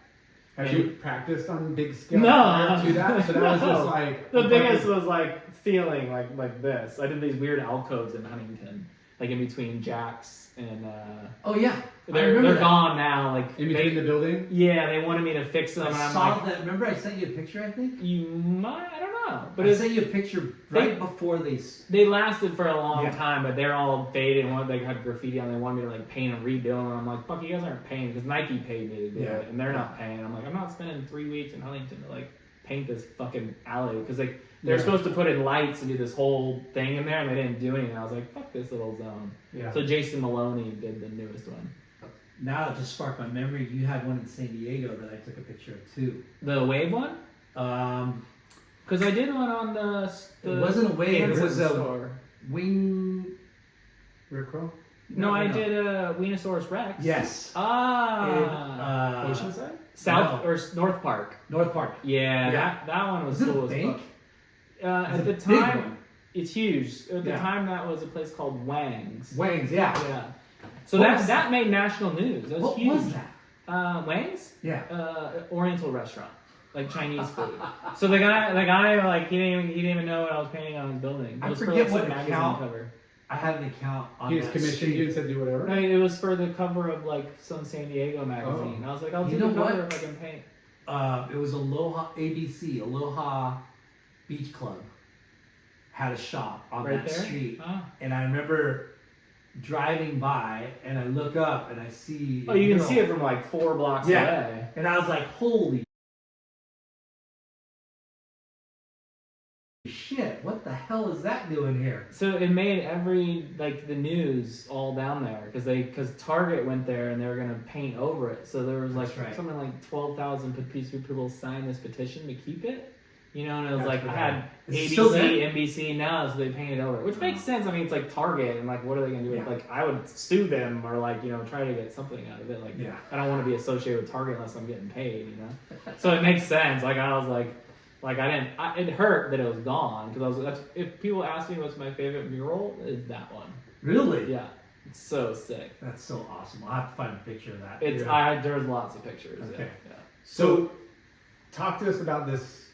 How do you put whatever you're designing on the computer or in your head or doodle on something that big? Like, how do you break it down to I mean, it's like gridding it in a certain way. Like you kind of come up with some math, like going back to the mathematical side. It's all math, you know. Okay. So you're like counting points. You know, this line connects to that line. It's did literally you all math. did you do like homework on like other people that like? How do you find out? How do you, Kinda. I mean, trial just- and error? Yeah, a little bit. Yeah. Fucking So- wild.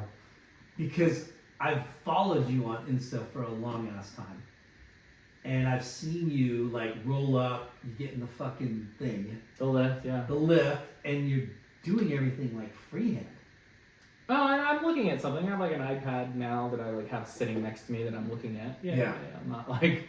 I'm not just like, fuck, what does Kobe look like? I think his ears over here. Yeah. Yeah. But like to Lars' point, like painting on a masonite thing Yeah. in a living room, and that it's a big scale to a regular artist, and then as you progress in your form and your medium, you're like, okay, you're taking these huge strokes, right, with your fucking.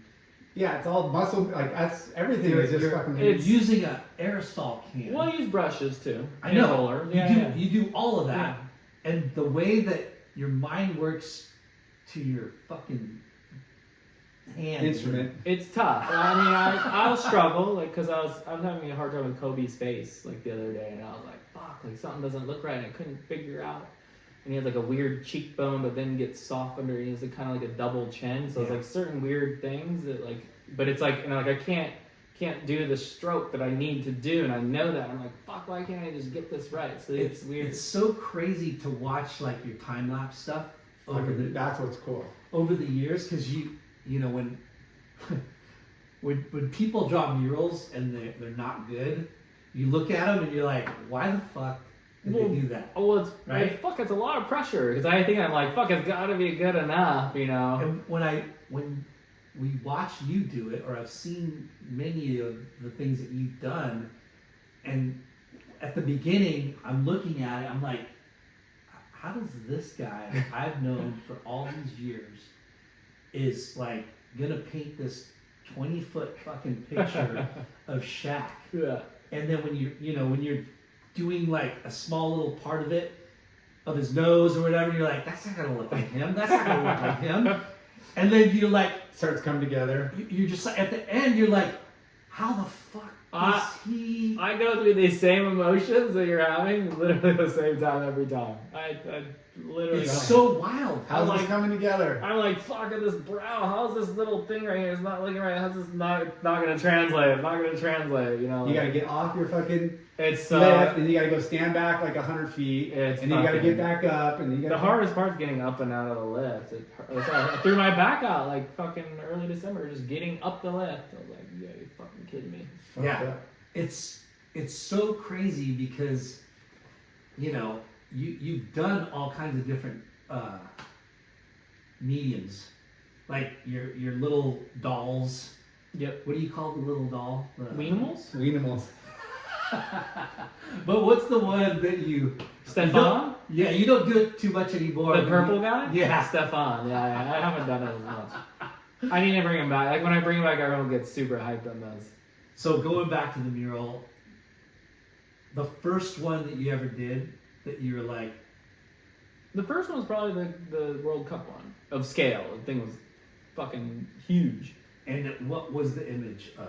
That was 5 soccer players like Ronaldo, Rooney, Landon Donovan. Like it was like the main dudes, and it was like it took like 8 months of planning through Nike because the players had to Sign off on it. sign off on their likeness.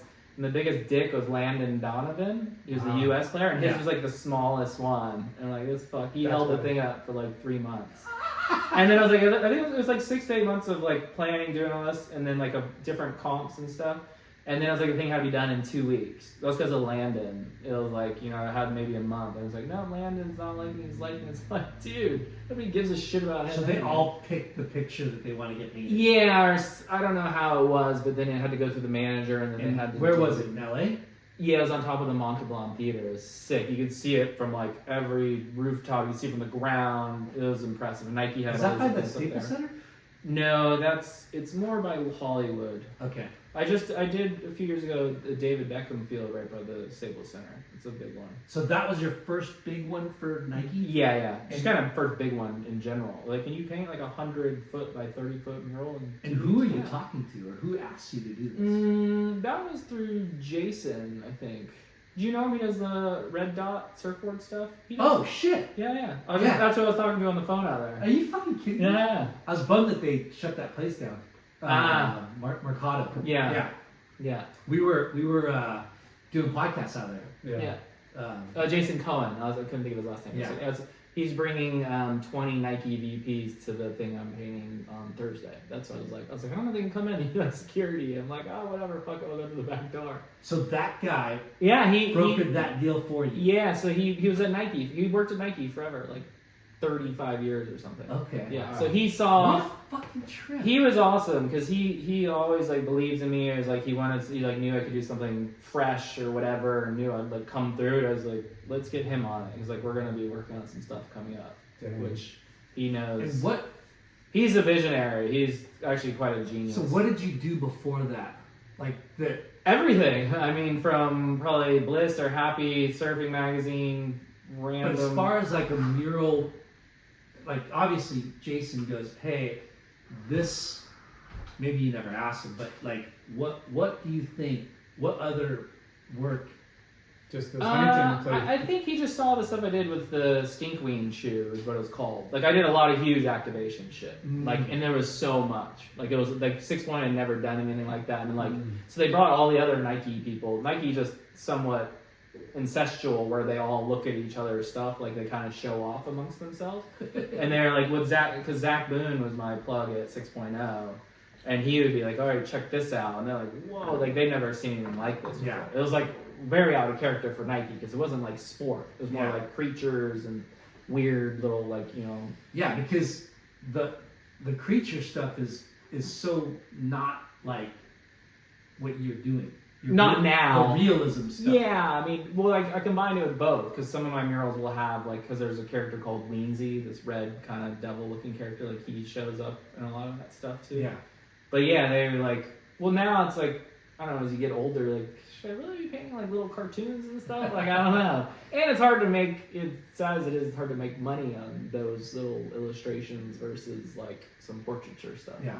Just to monetize things. But it's good to have in your.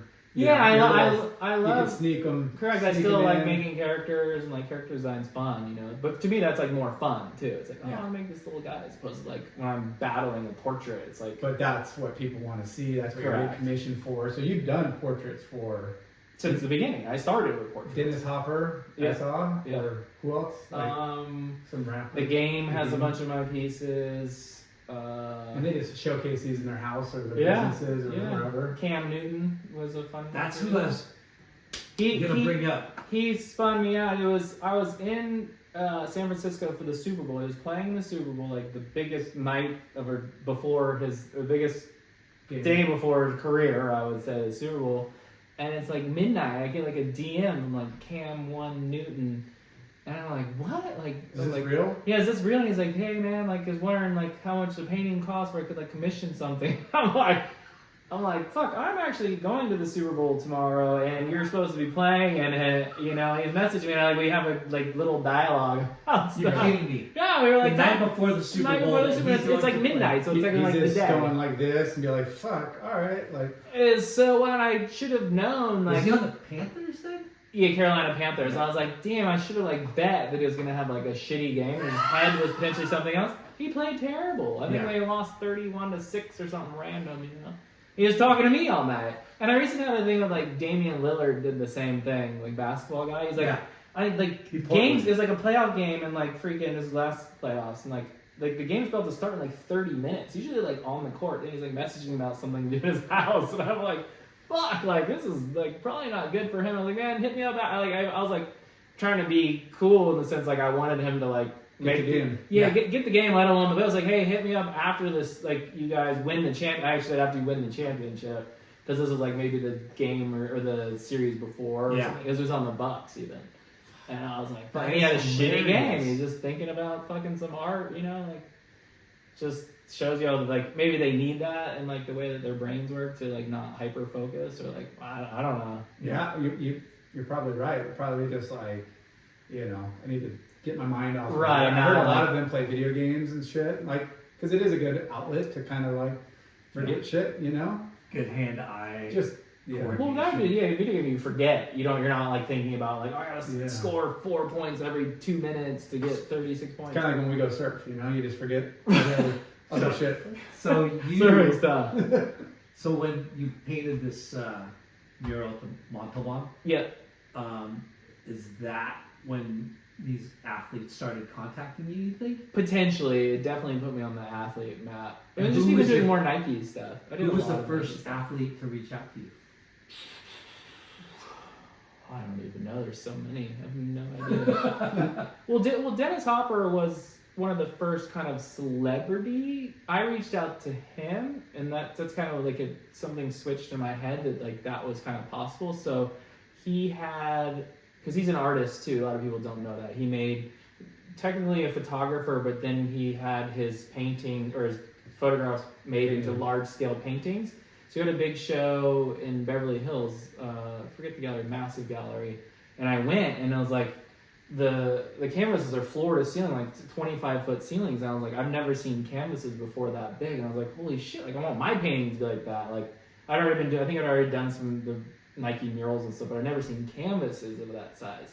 So that was just blew me away. And a lot of his portraits are of even Andy Warhol, not Thomas Jefferson, Martin Luther King, when they were kind of younger in their careers. So he was friends with a lot of these people, just whatever his access was, and so he took very candid. Painting these? He technically would take photos of them, and then he had people paint. Okay. Realism, you wouldn't even know that they look like photographs. Yeah. Cool, but also I was so inspired by that show that I went home and already had some books that I was making in my art, and so I basically had a book already and wrote this little kind of cheesy letter hey man, I want to like paint your portrait like you were doing for the people you were inspired by. How And rad. yeah, and I was just like, I didn't know if it would work or not work, whatever. So I went back to the gallery and pretty empty, and it's like just the lady at like the reception desk, and she's like, oh, you need to send that to his fan club.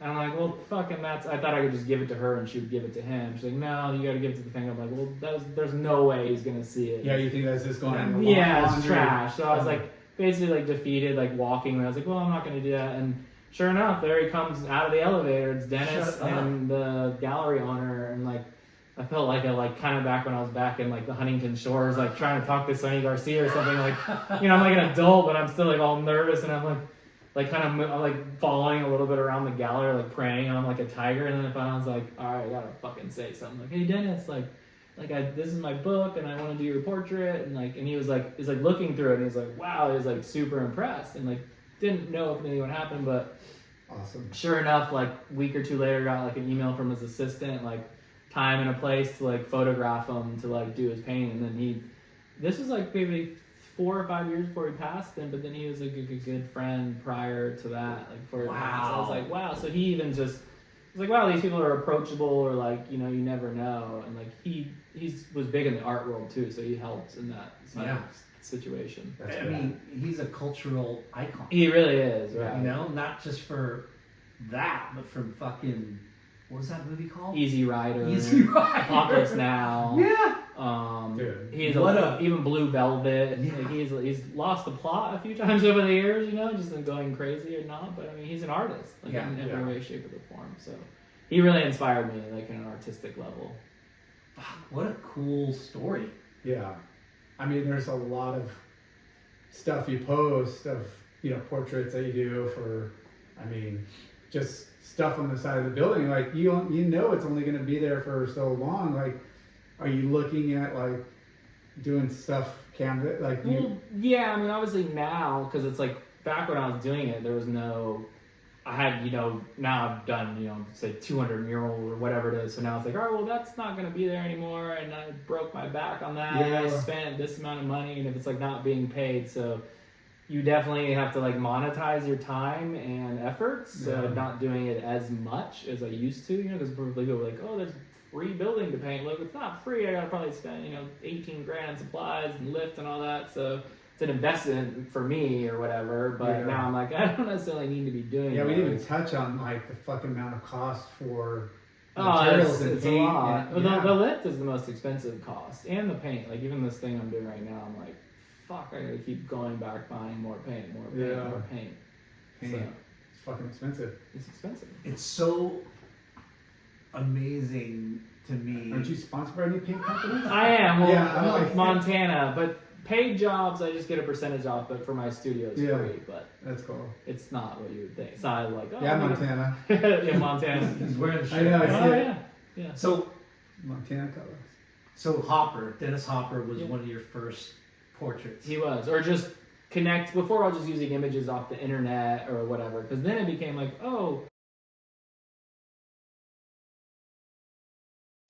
you want to own all your own images or shoot them or whatever, as opposed to like what happened to Shepard Fairey and Obama. Like, you don't want that to happen. Obviously, there's certain times you can't, but you know, then I was like, whoa, I can actually get the images myself because I feel like I can shoot Then you photos. own it. Yeah, you own it. It's like it's Someone mine. will come after you later and Correct. fucking ruin you. Correct. Yeah. Now,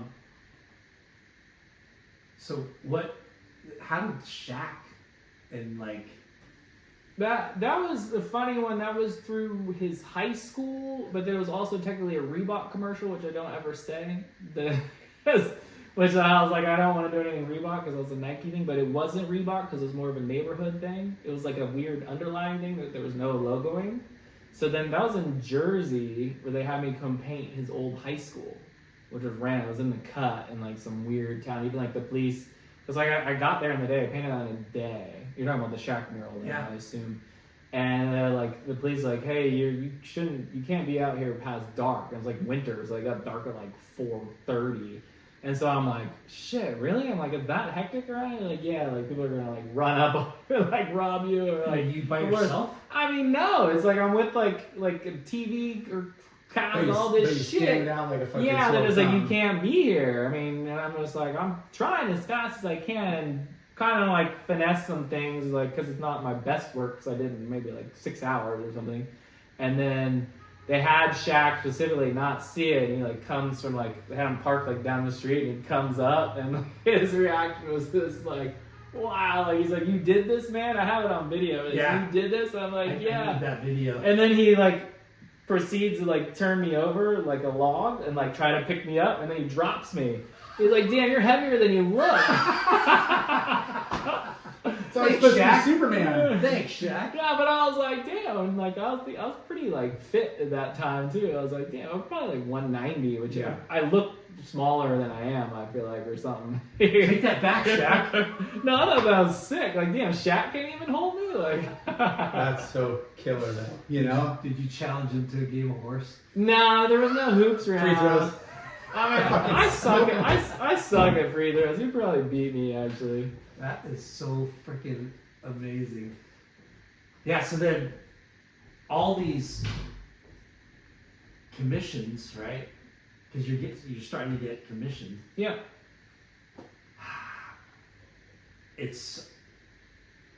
And you go to these people's homes, right? Yeah, like even for instance, like the Cam Newton I use as like a big like kind of precedent. So like a lot of times like these athletes, whoever, were like, they don't know what they want. You know, and like sometimes they want themselves, but like he didn't want himself. Which like, okay, cool. And he's like, well, what do you want? And I was like, hey, like, why don't we like, you know, like come meet you somewhere or whatever, and like let's just hang out for a little bit and like have a dialogue.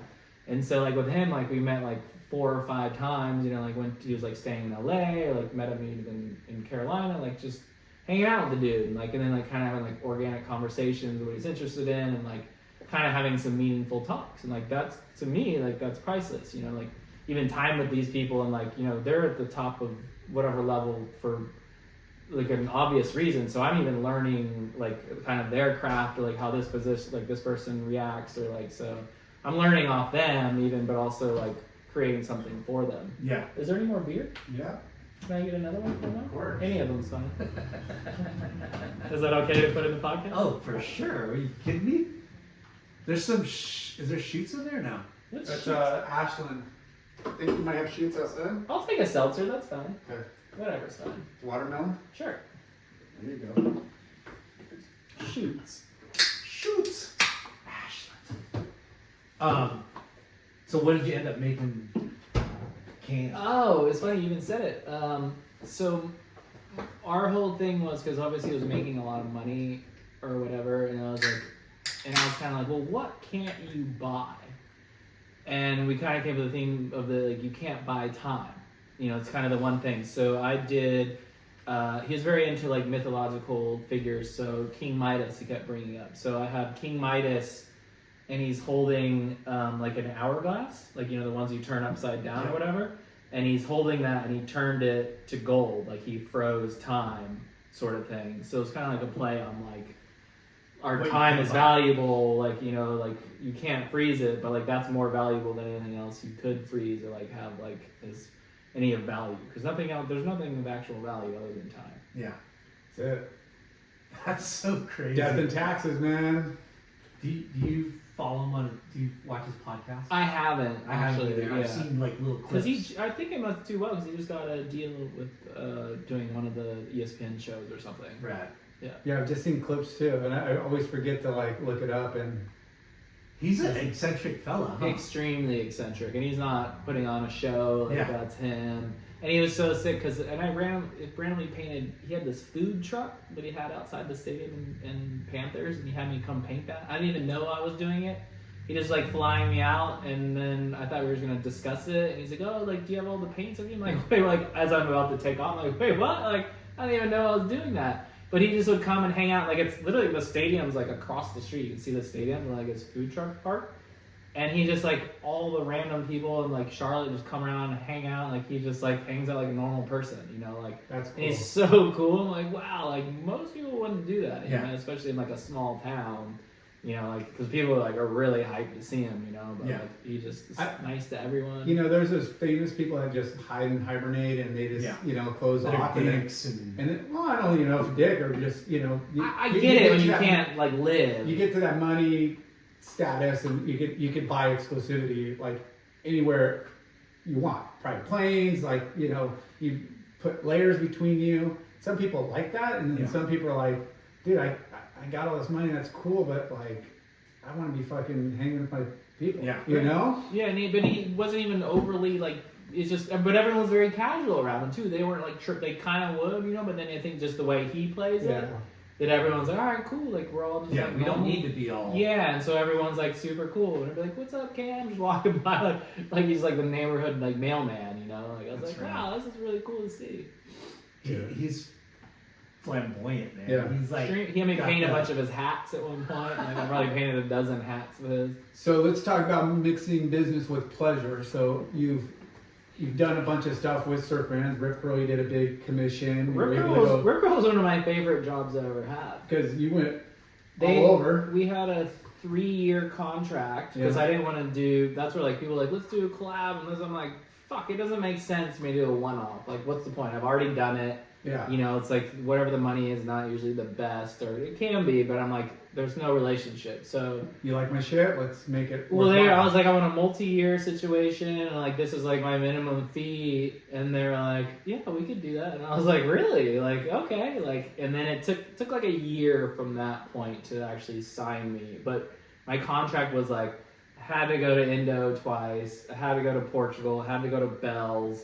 I had to go to Hawaii a few times. Because they're a global brand and they're doing events all over the place. Yeah. So basically, I was a pro surfer, but I had to paint these murals, and most of them, which kind of sucked. Like Bells. Yeah. It was this huge, like on their headquarters, it's still there. It's Gabby Medina, Fanning, and Tyler Wright.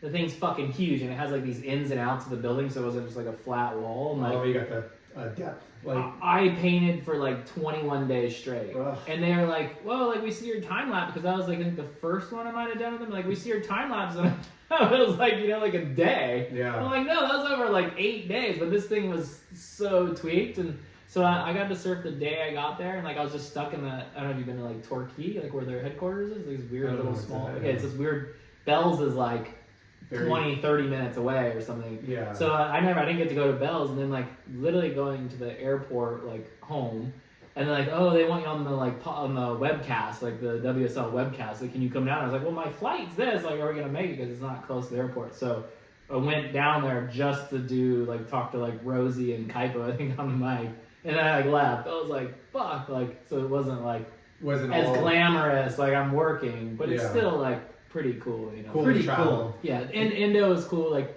we got to stay at the Uluwatu Villas. Like, I was with my son for like 3 weeks, like, because doing stuff for the and you got Padang contest. You've gotten tight with Rizal. Yeah, Riz, but I knew Riz way before that. Like, I've known Riz for a long time. Jay and Riz Yeah, you guys are super good friends. Yeah. I had a good story when I don't think I really knew you yet. This is maybe 2001, and I was with.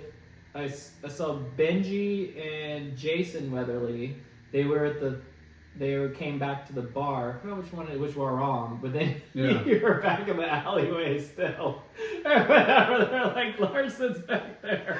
I'm somewhere. I was like, no way. Like, we'll cut that part out. Good, yeah. I was somewhere. You were somewhere. It was so good. Like, they were losing it. And I was like, no way.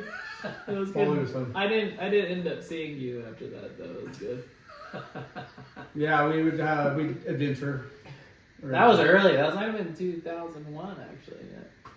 Yeah, maybe earlier. Because I became good buddies with Jason Weatherly. Yeah. Because he was a rusty guy. Yeah. And he was sweet. J-Dubs. Yeah, I did some travel with that guy. Yeah. He's fun. Yeah. He's a big consumer like me. Beers, drinks, food. He is a big consumer. He was at Solomon and took me to like France with him a few times. And big, like a lot of consuming. Yeah. Like, he's a fun guy to be with. For sure. Are you still working with Rip Curl, or that ended? No, we were gonna renew the contract, which I was so hyped to do, but then COVID happened. They were gonna fly out like that same week, like just to like renegotiate, or just because they would do like inspirational meetings, like come to my studio and stuff. And then this like the whole world shut down, obviously. Not to bring in about COVID, but no, for sure. That's why we had to like, you know, restructure the whole brand. I was like, trust me, I understand. Yeah, you don't need to be paying me when people need their jobs. Still see those suits every once in a while. Yeah, that was one of the coolest things. Even for Belle's contest, they all wore they were fully like weenified. Yeah. It was so sick.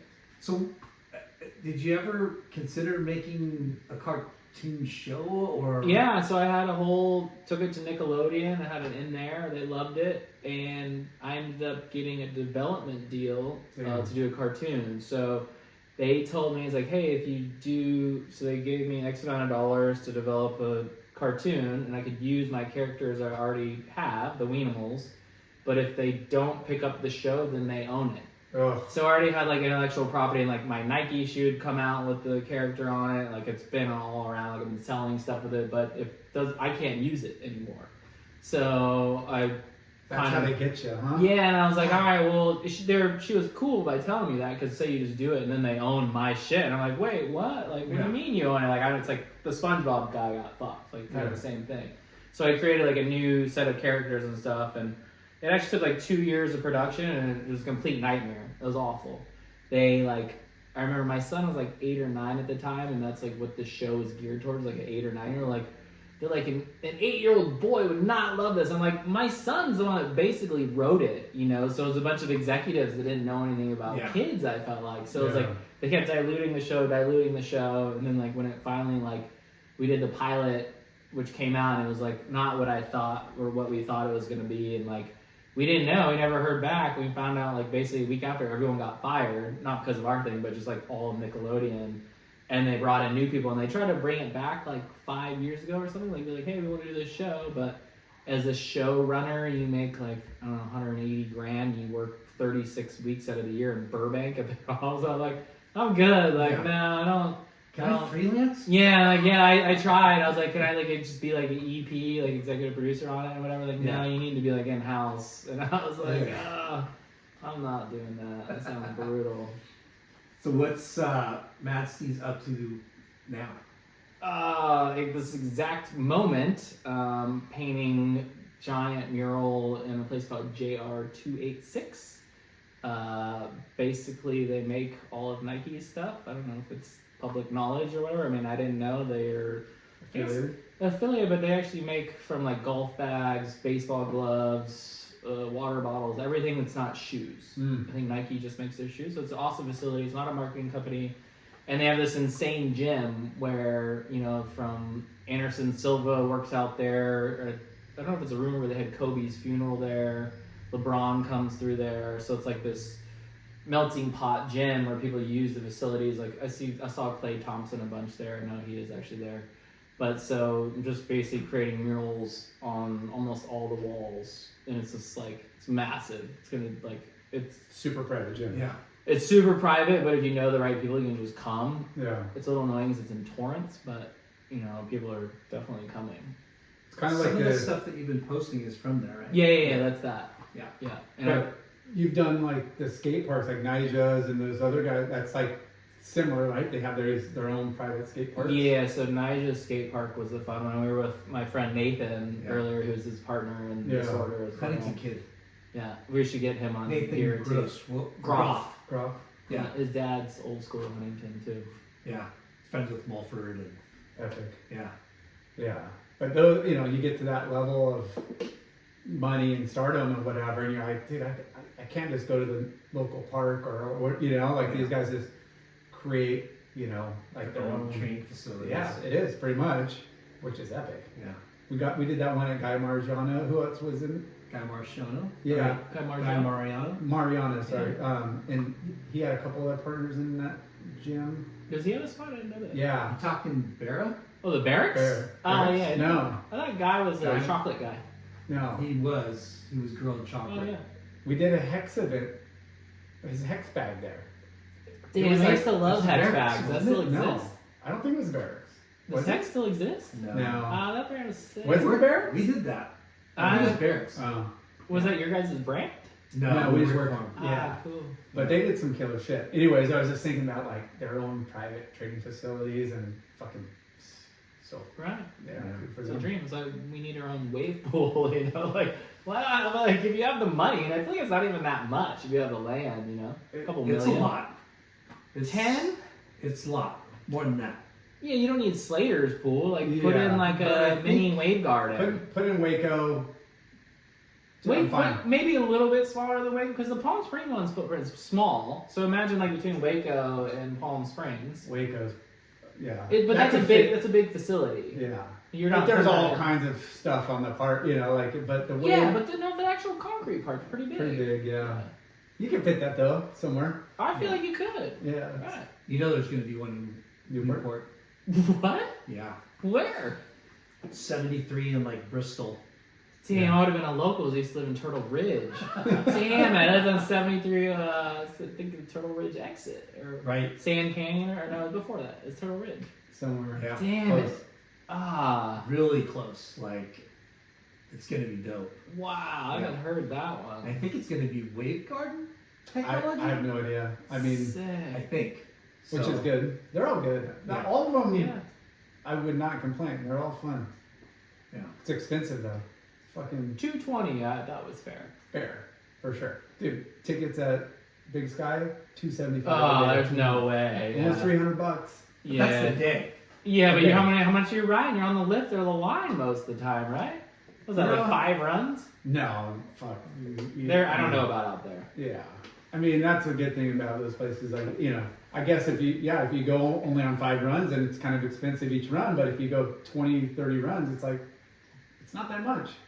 But, you know, rich man's, yeah. And that's The why I big liked one. working in Surface Board, was getting free tickets to Bear. That was the best part. Take it.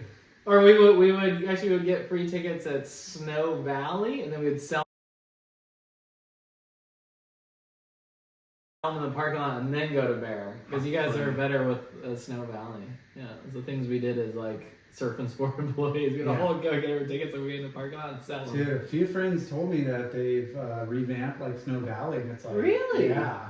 Like it's part of the Icon Pass now. Damn. Part of the Bear Summit. Like, I just group. didn't like how steep it was at the top. Like everything's like super steep. So like for like park stuff, it's like a little too aggressive. I haven't been since I was a kid. Oh, yeah, but that's now that I okay. know it's been kind of renovated a little bit. Well, so Wanna check it out? I was the creative director for Mountain High. Yeah, for see a you do long stuff for time. them. All For like their- 6 or 7 years. This guy, yeah, doing the love, park. Love, pictures. love Mountain High. I'm a big Mountain High fan, so How- that's what- actually my favorite. What were you doing for them? From even just brochure layout to Yeah. ads to billboards to Yeah, park top- stuff. top Like top profit. profits. Yeah, he's the man. Yeah. What a trip! Yeah, we gotta You take did that too. We gotta take the girls up there. It's quick and easy. to get in and out. Profits back. Yeah, Yeah, you should go. I saw him. I think at the Surfside Snow Carnival. Yeah, he was there, like representing, like Mountain High. Mountain High. I'm a big Mountain High fan. Yeah. for sure. That's where I broke my arm. Being Being an idiot, like when I was 15, like night boarding. We go fucking that'd be my surf in favorite. the morning, go to school, Yeah. and then right after school, Literally leave after school, go to Mountain High. Yeah. You're there in an hour. It'd be like 2 hours a night already. Yeah, Drinking and tall then- boys and then- on the lift. Yeah, and then it's just like fucking icy as shit, and you're hitting jumps into the flats because they didn't really have any good. I'm art. sure in like fucking what is that 92? The jump probably fucked. Yeah, getting fucked up. Yeah. So you're living in New York. Live in New York, technically Brooklyn, Williamsburg, which is the closest stop from the city. Do you drive to your beaches? Or I do actually. Okay. So I didn't have a car for 2 years. I left it here, actually in just Costa Mesa, sitting in the parking lot. And then, parking garages there are so expensive. Oh, I know. But then I found some weird app that I found parking for only $300 a month, which I think that's fair. That's fucking. Because in the good. city it's like $1,000 a month, and so it's Yeah. like 300, like literally next to my apartment. And I was like, "Fuck, what have I been doing?" So now, you can take the train to go surf, which was actually kind of sweet. 'Cause you're just Yeah. like on your phone or whatever. But now, so I drive. It takes like an hour, and so I've been there 8 years now. I've been more barreled in 8 years in New York than I did 20 years in like Newport. It's the sickest wave. Like I can't. That's why we're talking about like Ball Ram. Like there's a reason he's as good as he is at pipe. Like Yeah. It's like imagine like Newport on its best day, but that's like anytime there's waves. Yeah. I feel like because there's not waves as often, but it's just always good sandbars or like, Always good sandbars. Nooks and crannies where you yeah, don't and it's not walled. Like it's like here, even like Huntington, where there's be fucking walled. Or, Well, yeah, we get those fucking straight swells, or it just gets gutted out. Like, oh, the sandbars are good when it's kind of that 3 to 4 foot for a few weeks, and then and then all of a sudden you get one big swell. You're like, we're fucked. The Gutted. sandbars are fucking toast. got it. The sand at where we surf today is kind of, Had a trench. yeah, On our side. north side of the beach. Yeah. Yeah. Can't believe you went over there, dude. That's what he's saying. No. You don't go. And you were like, yeah, I surf Golden West all the time. Well, yeah, down there. Yeah. We were almost there. Almost. I think it's a little better than But he went to the pier. I You literally, went we north couldn't towards even the pier. see you anymore. He was literally on north side of the PT bowl. I was trying to find that freaking left that we saw when we were walking down.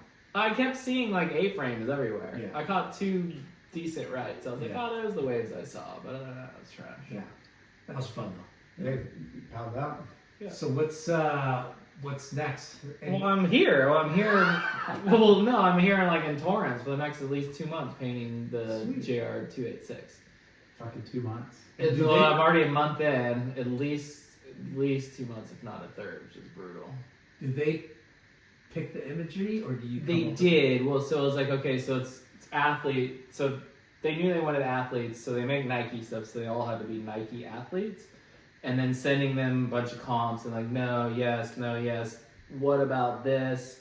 We had something for LeBron, and then LeBron wanted to change these specifically. No, I don't like that image. I want this image. So like some of the athletes are involved, Yeah. which is kind of cool.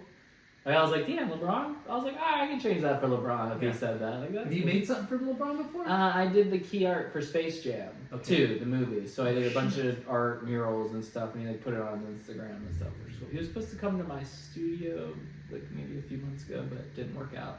Commission a portrait of him.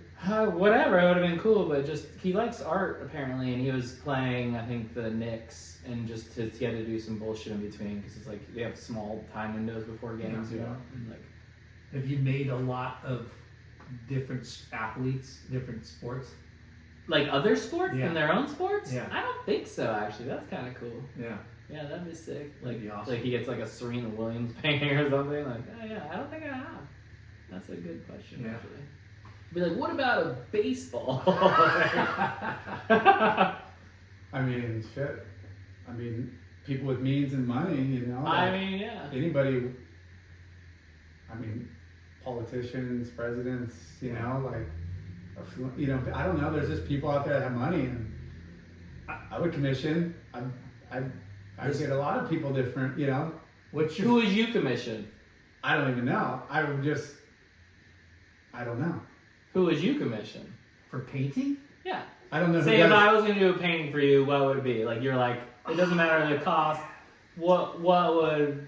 I don't know that many. I don't It know. could be anything. It could be Yeah. like it could be a Larson. I don't think it'd be a person. I think I would Yeah. just have you create an image of what you would want to make. I see. Well, because my favorite is making abstract work. So I like kind of abstract work too. I sell that as well or make that, but people usually want portraits. Some clients want Yeah. abstract stuff, which for me that's fun as fuck.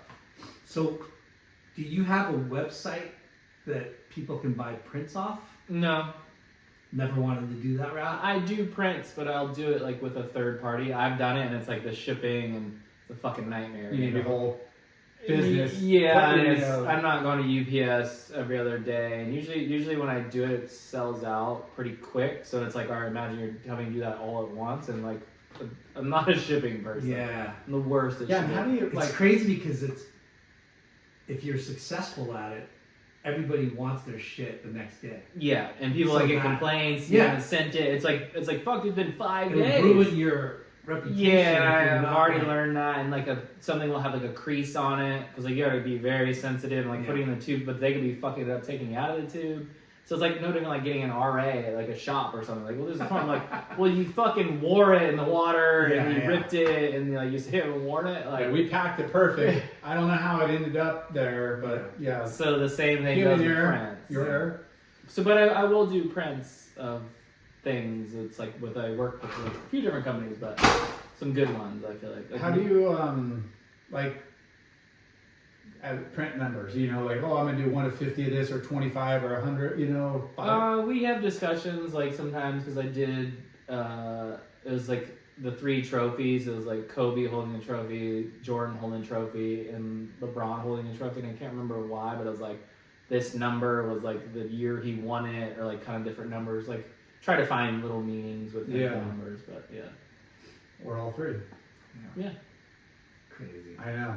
I mean, because that's good residual income. Yeah, you don't make as much as you think, but to me, it's like selling a T-shirt where somebody that can't obviously afford an painting. original, Yeah, so they get that and they can have it in their home, and they're proud of that shit because like you sign them and stuff, and it's like there'll only be 77 of them or 112 of them, like so it's like there's only it's their edition, so like, there's not a million of them out there. Well, it's good.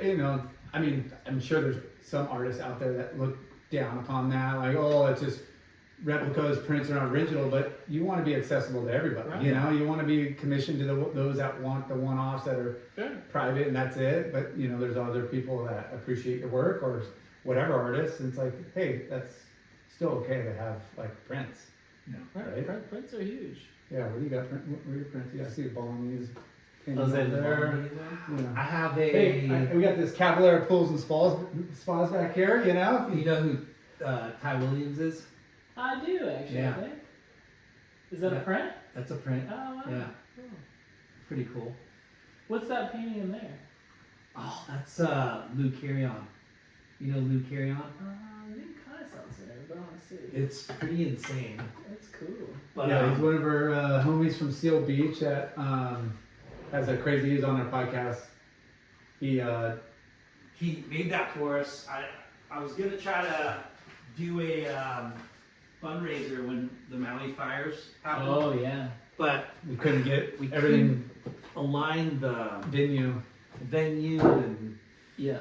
We might use it for our board riders or something eventually, or something we that gotta next. get his blessing. Though. Yeah, of course. Yeah. Might have to give it back. Yeah. Might have to be back. I don't want to like. Yeah. No, we're not doing anything with it unless we get his blessing. Yeah. No, Lou. His blessing. Yeah. Amen. Yeah. Amen, brother. Yeah. But he does incredible work. He does. I don't even know. It's kind of a religious. It's kind of Native like American? Basquiat. Basquiat. Yeah, Basquiat kind of. I was like, damn, you got a Basquiat in there? Yeah. Well, just hiding the Basquiat. it's that, but tying in modern times with religion and political views, and I don't know. I can't speak for him, but I mean, I just know what he posts and what his views are on life and the world, and he's pretty cool shit. I mean, again, awesome. that's art, He was a graffiti artist, and then that got him into that. You gotta listen to that podcast. It's the craziest story. He was friends.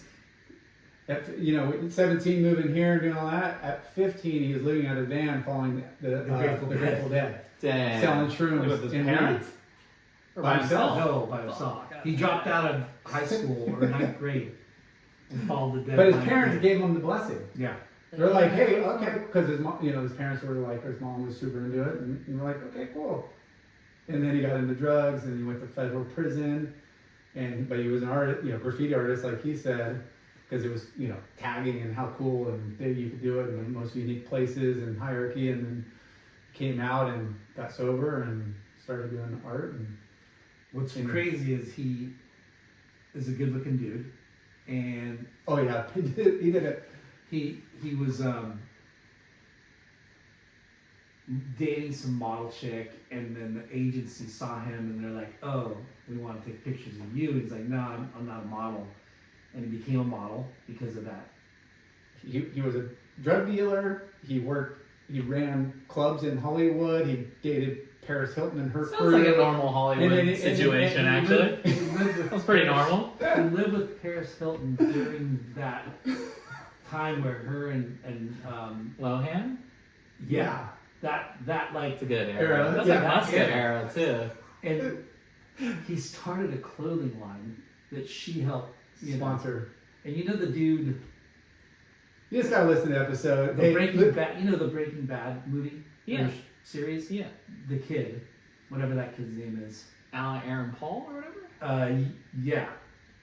He was part of the clothing brand. Whoa, weird. Yeah. But he did a cartel drug deal. Real cartel. Real cartel. Shit. And he got popped and spent 2 years in Prison. Yeah. That's brutal. Yeah. Anyways, amazing artist like yourself that has a fucking crazy story. Yeah. It's worth, giving a look or listen. Yeah. But dude, it's not about that. It's not about Lou. It's not about Lyndon. It's not about Mad. It's all about me. MadSteez, dude. Yeah, it is. Hey, fuck, man. Good to see you. Thank you for your time. We can ball. It'd Congratulations. be fun to ball. Fuck. Anybody ball? My back's like yours. I could But I still will play. I could barely That's move. We gotta get, Ping 'cause pong. we're trying to get Dr. G on too. Yeah. Yeah. What's funny is we were talking about G in the water with Nathan because he's gonna go see him. I think after he was leaving. Oh, really? Yeah, because I was like, I need to go see him. Yeah. But I wanted to bring up too. So there was a party. Is it your house or your house? When I was at HSS days, it was a garage. That's where the ping pong table was set up. Probably my house.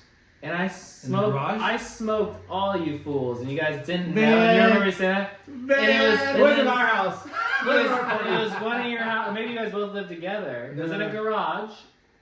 I And had then- a ping pong table. And in then the and then R.I.P. Casey Wheat. Yeah. And then he stayed on, and he wouldn't stop playing until he beat me, but he could never beat me because everyone else went inside because they were pissed when I garage. smoked. Whoa. And I remember being like, "No, you'll never gonna beat me." And I remember I beat you, and you just like left. You were fucking so pissed because there were like other HSS people. Like it was a whole situation. Dude, you're making this stuff up. No way! All right. No way! Hey, next episode's on the table. Yeah, we're gonna play. That's what I need to get my That was the back. first thing I asked him was like, "Do you have the table at your house?" You He's like, did "No, ask me that. Not set up. It's not set up. I know. It's actually on the side of the house. I need to get my back fixed so I could surf and play ping pong. That thing. Well, you're here for a couple I'm here months. for at least 2 months. Yeah. So we'll surf and I'm here play all ping week pong. actually, or driving down to surf. Okay. I have the next week off. You got to take advantage of the surf and time. That's where I'm like, yeah, surfing. I don't like Los Angeles. So you pretty much set your own schedule, right? Well, they're resurfacing the court, so I Oh. can't be in there this week. That's the only reason that's why I was like, I don't know my schedule, and then I thought I was gonna have to do something back in LA, but I didn't have to. We always like to ask, what board are you riding?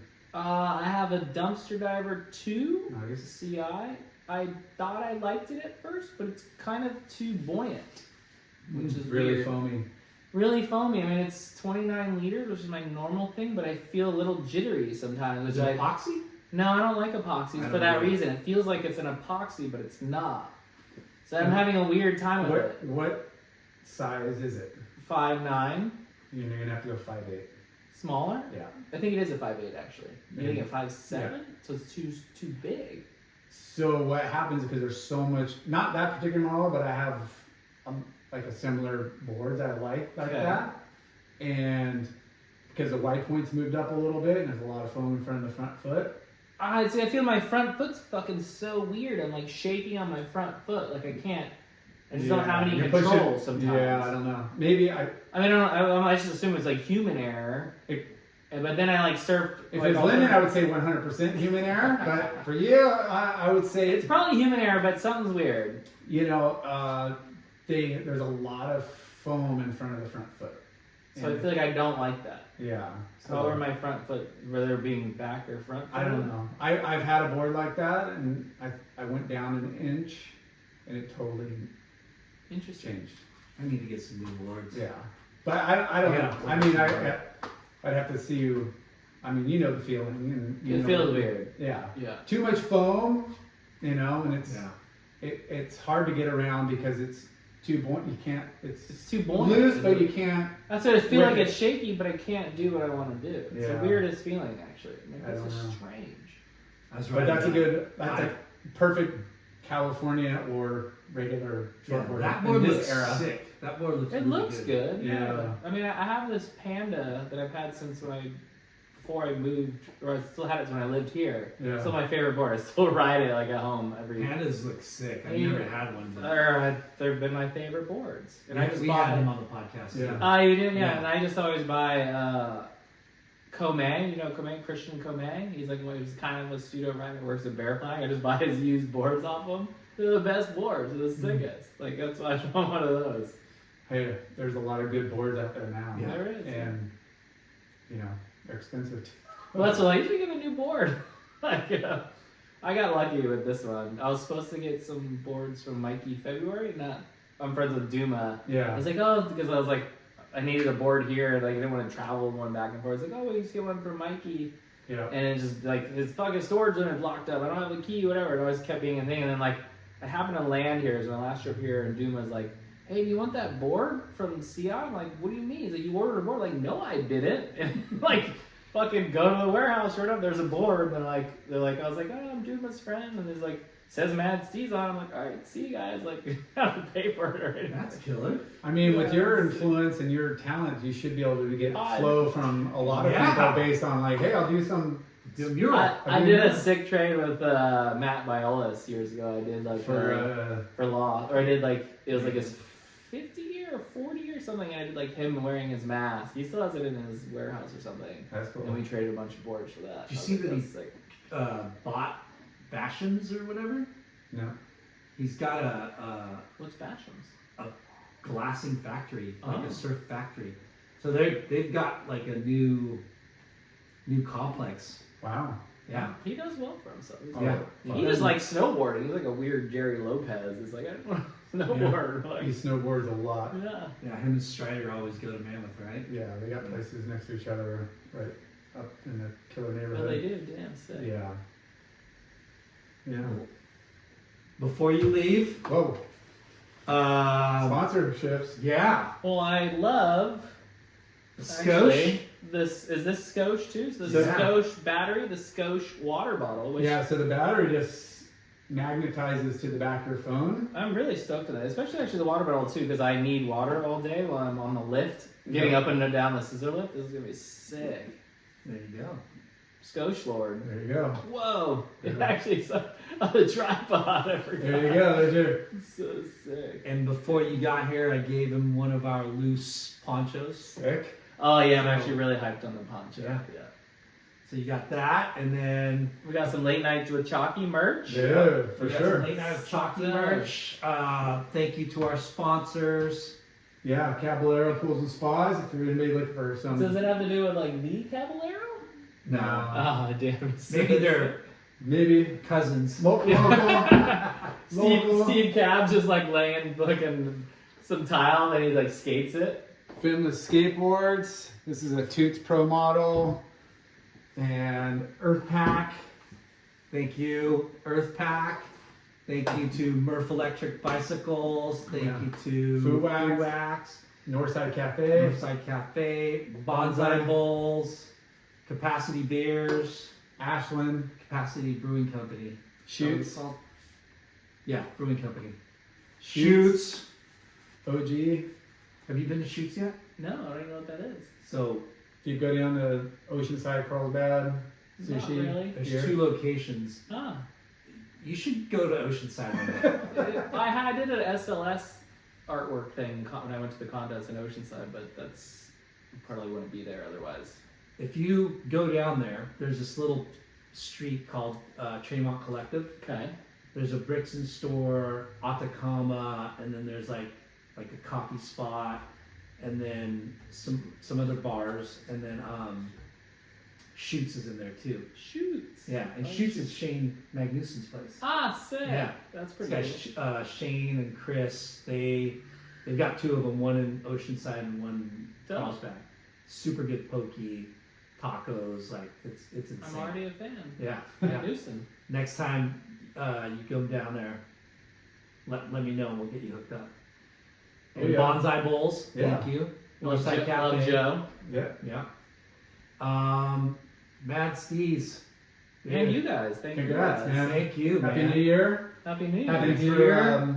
Hanging with us. We'll definitely surf again. I'm surfing tomorrow. And we're gonna freaking play ping pong. Ping pong, I think we gotta do for sure. We Yeah. gotta like, I mean, yeah, I'm not gonna say I haven't played in a while because that's a big excuse, but that Yeah. is an excuse. We talk about it all the time, and our friend Sam August just hit us up. Yeah. Just about a New Year's resolution. Can we just like get together once a month and play?